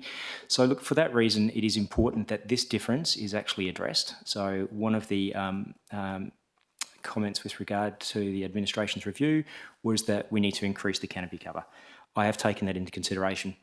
The costs is a side effect. So if you reduce the pruning annually, you can reduce the costs. I mentioned earlier it's about $350 per tree on 100 trees. There might be some ongoing maintenance, but there is a significant cost saving to the administration as well. So for that reason, this is a very important point of difference. The consultation is significant. You know, I don't see the need to do any more consultation. The community have had 4 weeks, and the feedback we've received is from the people who wanted to provide the feedback, and a lot have not. So therefore, to avoid the confusion with regard to the consultation period, there being no specific time frame to end that process, and also to address the issue with regard to trees that are unwanted, to remove and relocate, this is making it a very cumbersome, unwieldy process. And I agree, if we have a strategy, if we are going to plant trees on verges, it should be the administration that undertake that without having to consult for residents or their neighbours or their adjacent residents that want to object. So the administration have confirmed that this motion is acceptable. It's actually quite workable. There is nothing that needs further consideration, and allows a way forward, and a way forward immediately, without any further consultation, without any further confusion, without any additional conflict as to how to deal with trees that have not been wanted or need further consultation. So I think the important thing is this notice of motion allows this to move forward immediately, and also ensures that we do actually achieve the Green Grants program funding, and there is no further consultation that is required with my motion. So for this reason, I put this to you and ask you to consider it.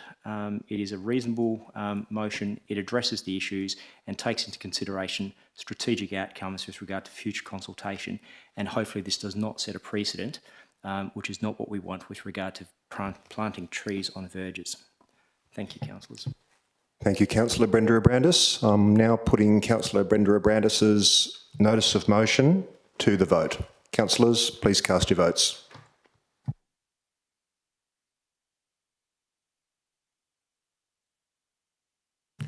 All right, so Councillor Brenda Abrandis's notice of motion has failed. It's 4 votes to 5. For the benefit of those who are listening via YouTube, the votes were as follows. Those in favour were Councillor Brenda Abrandis, Councillor Choi, Councillor Navard and myself. Those against were Councillor Coveney, Councillor Cridland, Councillor D'Souza, Councillor Prendeville and Councillor War. Councillor Coveney, you have foreshadowed your notice of motion. Would you like to read that now, and then I'll see about a seconder? Thank you, Mr Mayor. My foreshadowed notion of motion reads as follows: that Council instructs the CEO to continue with tree plantings under the Urban Greening Grant, but with the following minor modifications.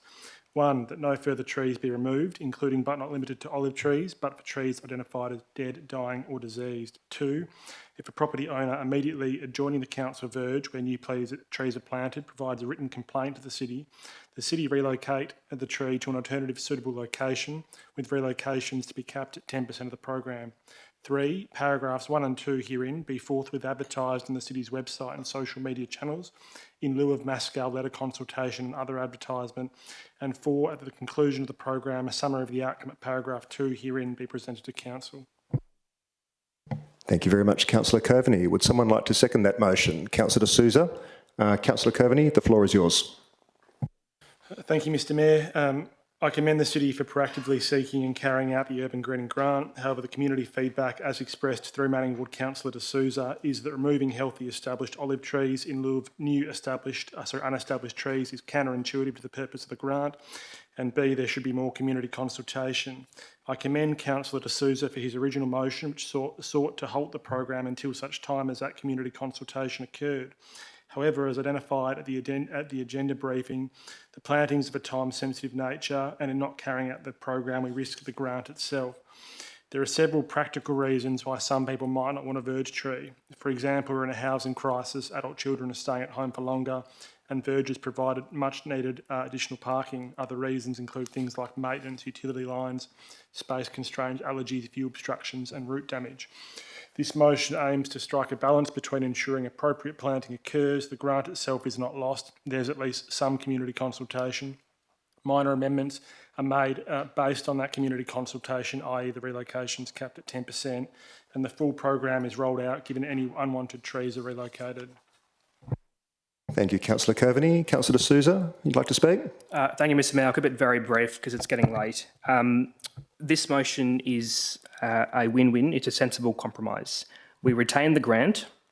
We don't have to undergo extensive mailer consultation. We just put a simple post on the city's website, and we are guaranteeing 90% of the program is rolled out, and the other 10%, if we get even 3-4% of objections, it's capped to 10%. And that cap is not for removal, but for relocation. So I think this is a sensible compromise, and I encourage councillors to endorse it. Thank you. Thank you, Councillor D'Souza. I might ask a question of Ms Amprimo here. You all know that I hate drafting policy on the fly. I really, really do, but I was listening during the debate, and it seems like there might be a couple of tidy-up things that if Councillor Coveney and Councillor D'Souza were willing, I might at least put out there for Council's consideration. So here's my question to Ms Amprimo. Ms Amprimo, do you think this notice of motion would be improved by, at paragraph 1, inserting the words subject to paragraph 2 at the very start of paragraph 1?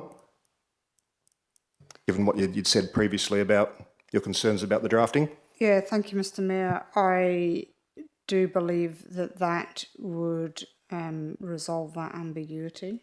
All right, and would paragraph 2 be improved by putting some sort of a time cap in terms of when any objection has to be received from a resident, rather than sort of having that with no sunset clause? Yeah, it certainly would. What would you suggest? Well, the question for me is the intent to have us plant trees and then remove them, or is the intent to receive that feedback prior to the tree going in the ground, because I think there is risks around planting them and then trying to relocate them. Would 2 weeks be reasonable? We would be seeking to commence that programme. Essentially, if we can get 2 planting crews out there, we can probably complete the programme within 4 to 5 weeks, but that really means we need to start planting next Monday if we're going to get through the programme in time to get the grant acquittal timeframe. If we had 2 weeks, we would have to take the risk to start planting and run the risk that there may be some that we had to relocate, but that's probably what we'd have to do to meet the grant requirements. All right. Are there any other amendments that you'd suggest that might make this more administratively workable? Having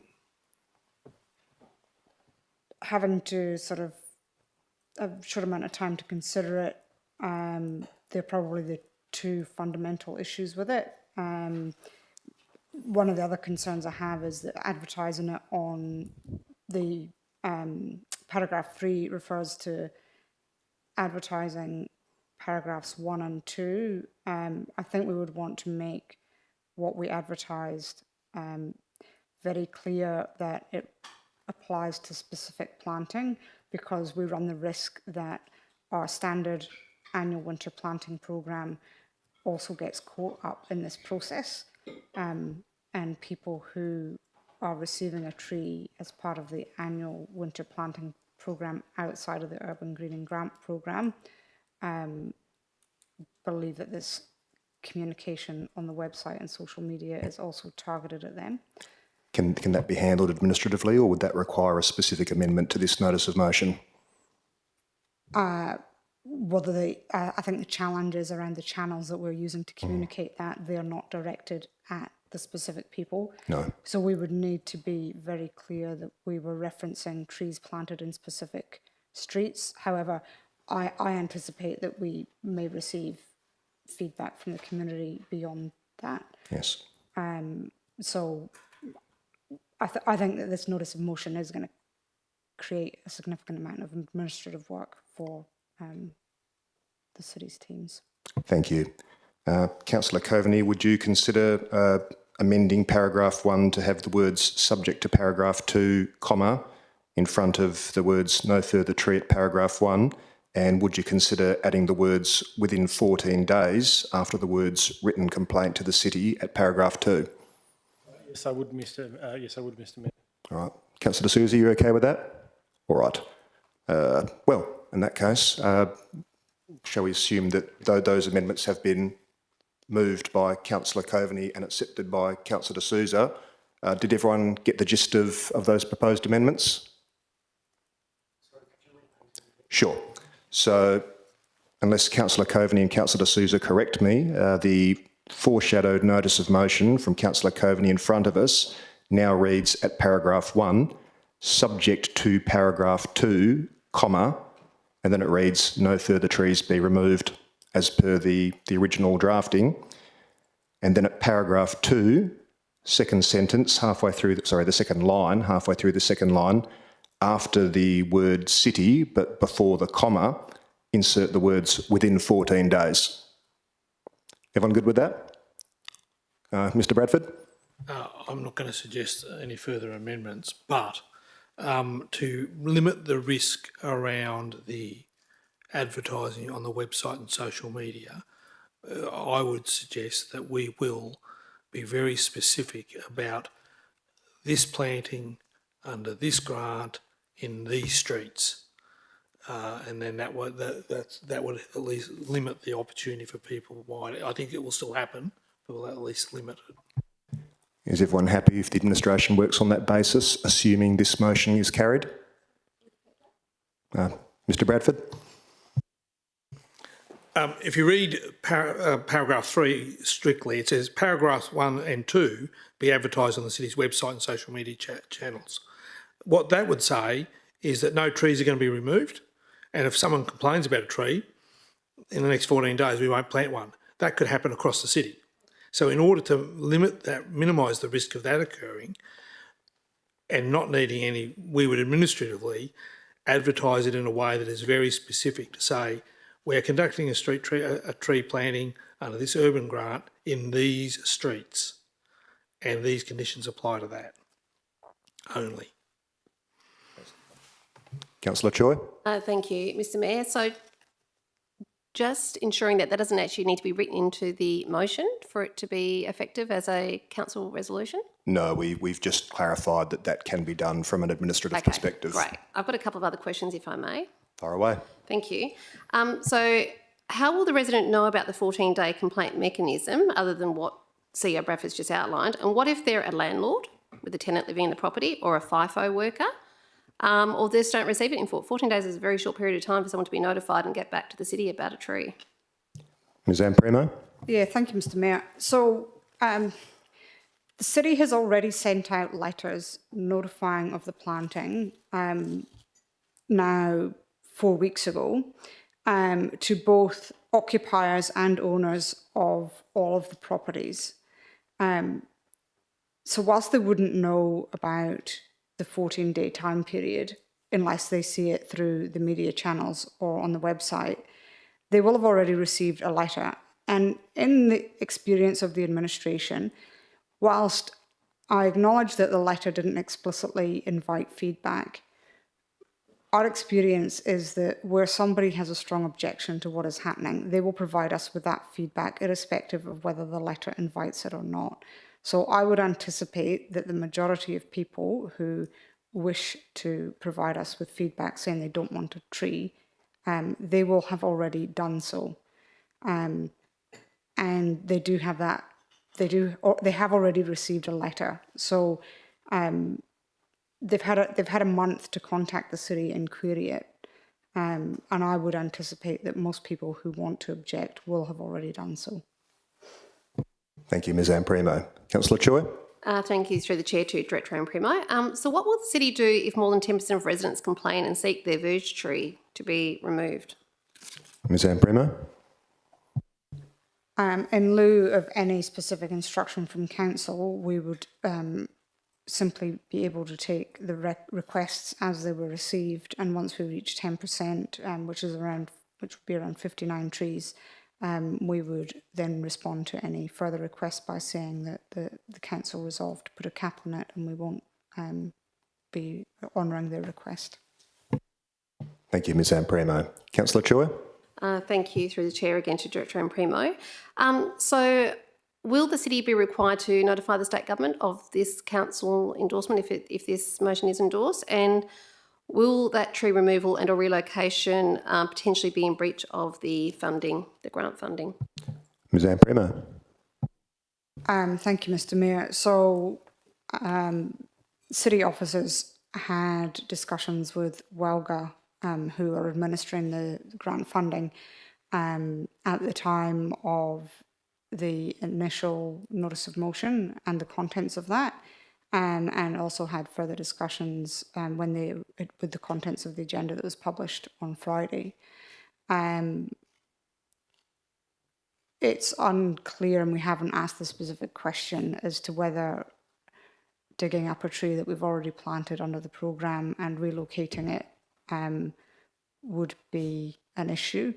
I think administratively it will be a challenge for us because we are required to submit a shapefile with locations of every single tree that we have planted under the programme, and we're required to have all of that information reviewed and submitted for the grant acquittal process. So time is not on our side with this process, and there may be some challenges. Look, ultimately, if we don't plant all of the trees that we have funding for, or we're unable to do it within the time period, we may end up having to return some of the money, potentially. Thank you, Ms Amprimo. Councillor Chua, and then I'll go to Councillor Navard. Thank you, Mr Mayor, and again to Director Amprimo. So I understand that any tree removals will not be covered under the grant program because it's a tree planting program. So what would be the city's budget then? Like, how much does each tree take to remove and relocate? Ms Amprimo. Look, if if we're putting in the 14-day time period, then the tree wouldn't really have had the opportunity to be established. So obviously there's a double cost of planting because you're planting it somewhere else.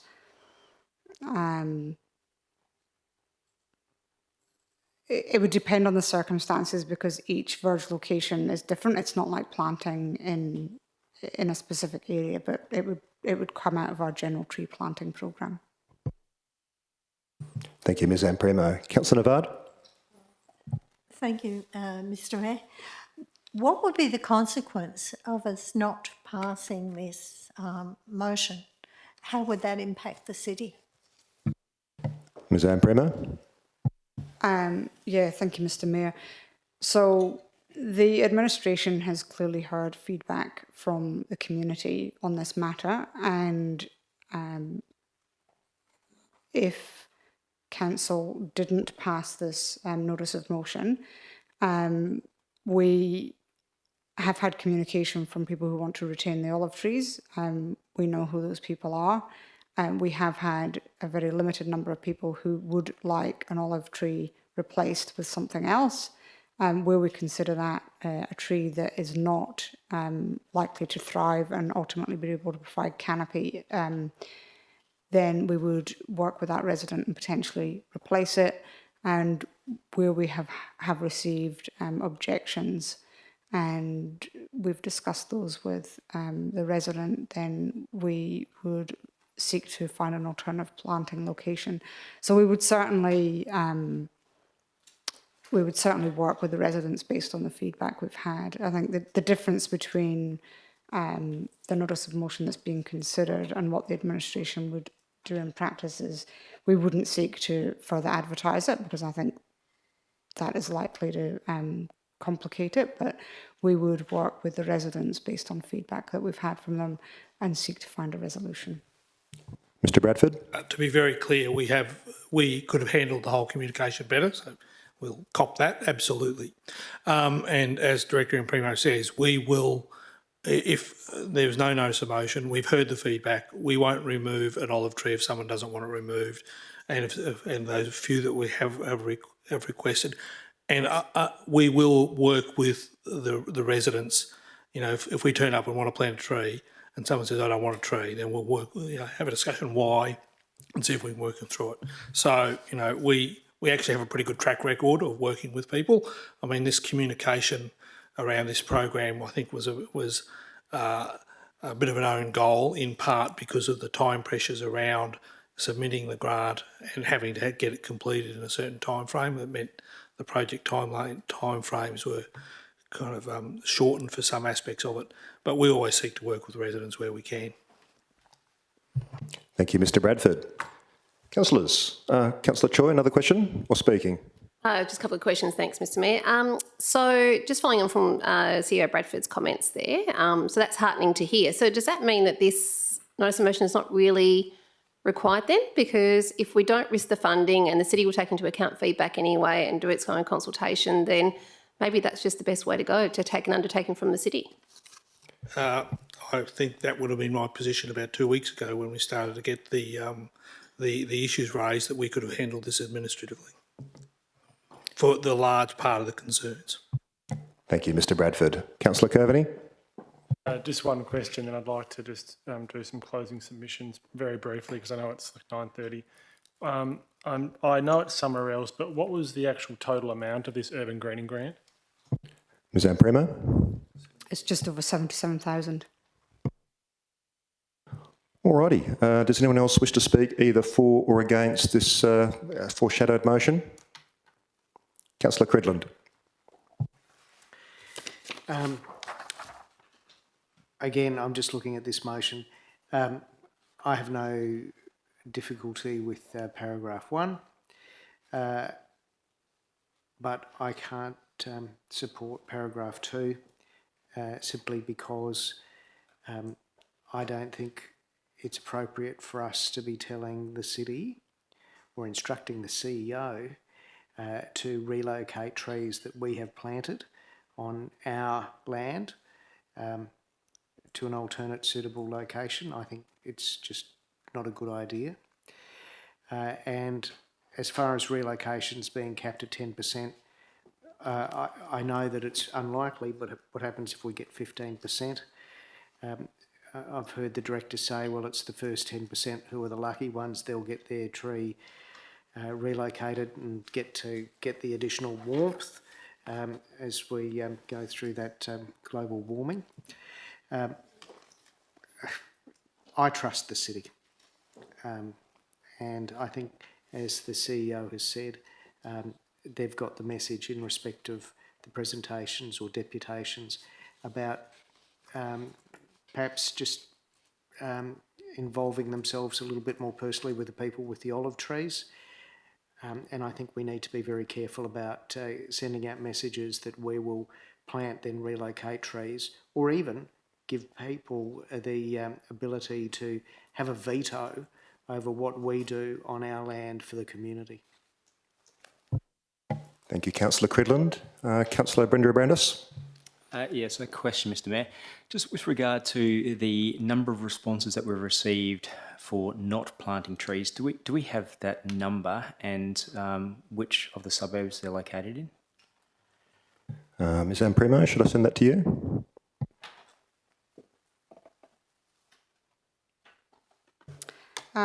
Yeah, thank you, Mr. Mayor. So the number as of today was 12, and they are all in Waterford.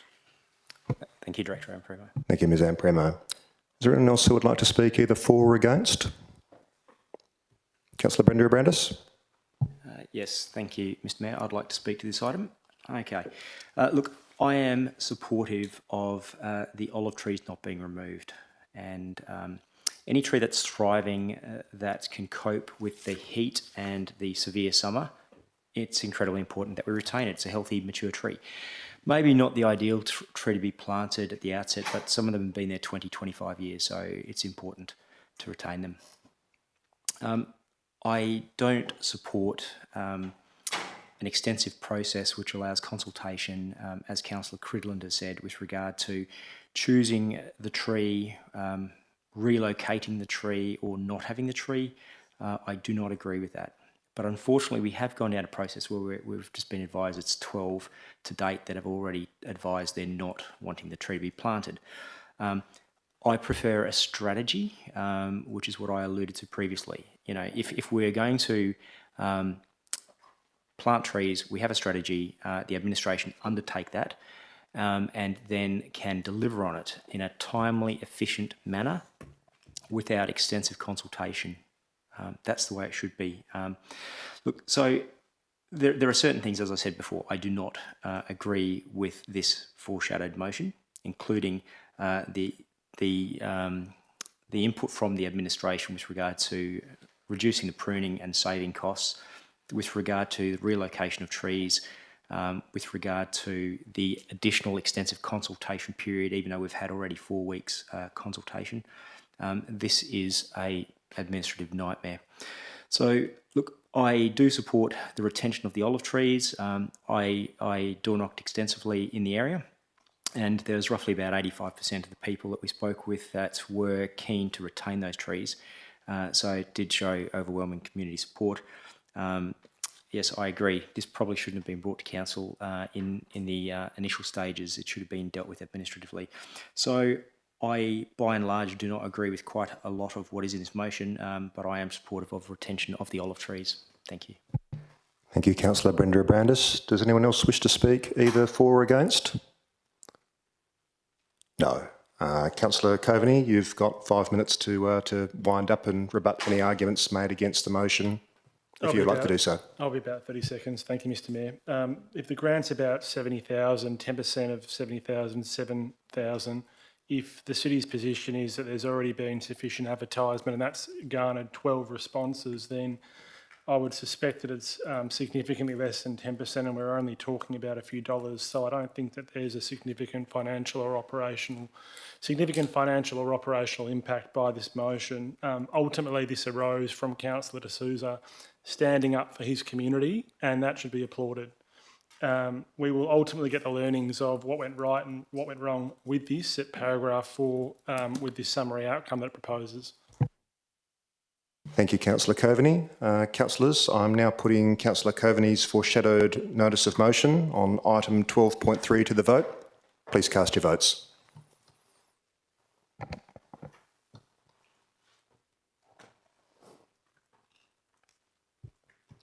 Okay, so the votes are in. Councillor Coveney's foreshadowed notice of motion was carried 5 votes to 4. For those who benefit listening via YouTube, I will say who voted for and against presently.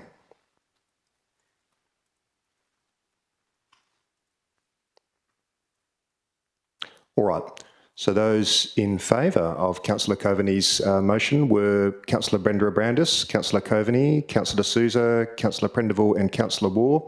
Those against were Councillor Choi, Councillor Cridland, Councillor Navard and myself. So that was carried 5 votes to 4. Where does that bring us? Bear with me, my desk is absolutely covered with papers.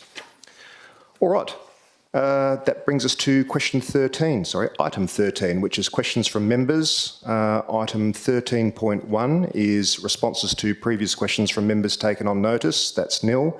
Item 13.2 is questions from members. Are there any questions from members this evening? Councillor Choi. Thanks, Mr Mayor. And yeah, this was provided on notice.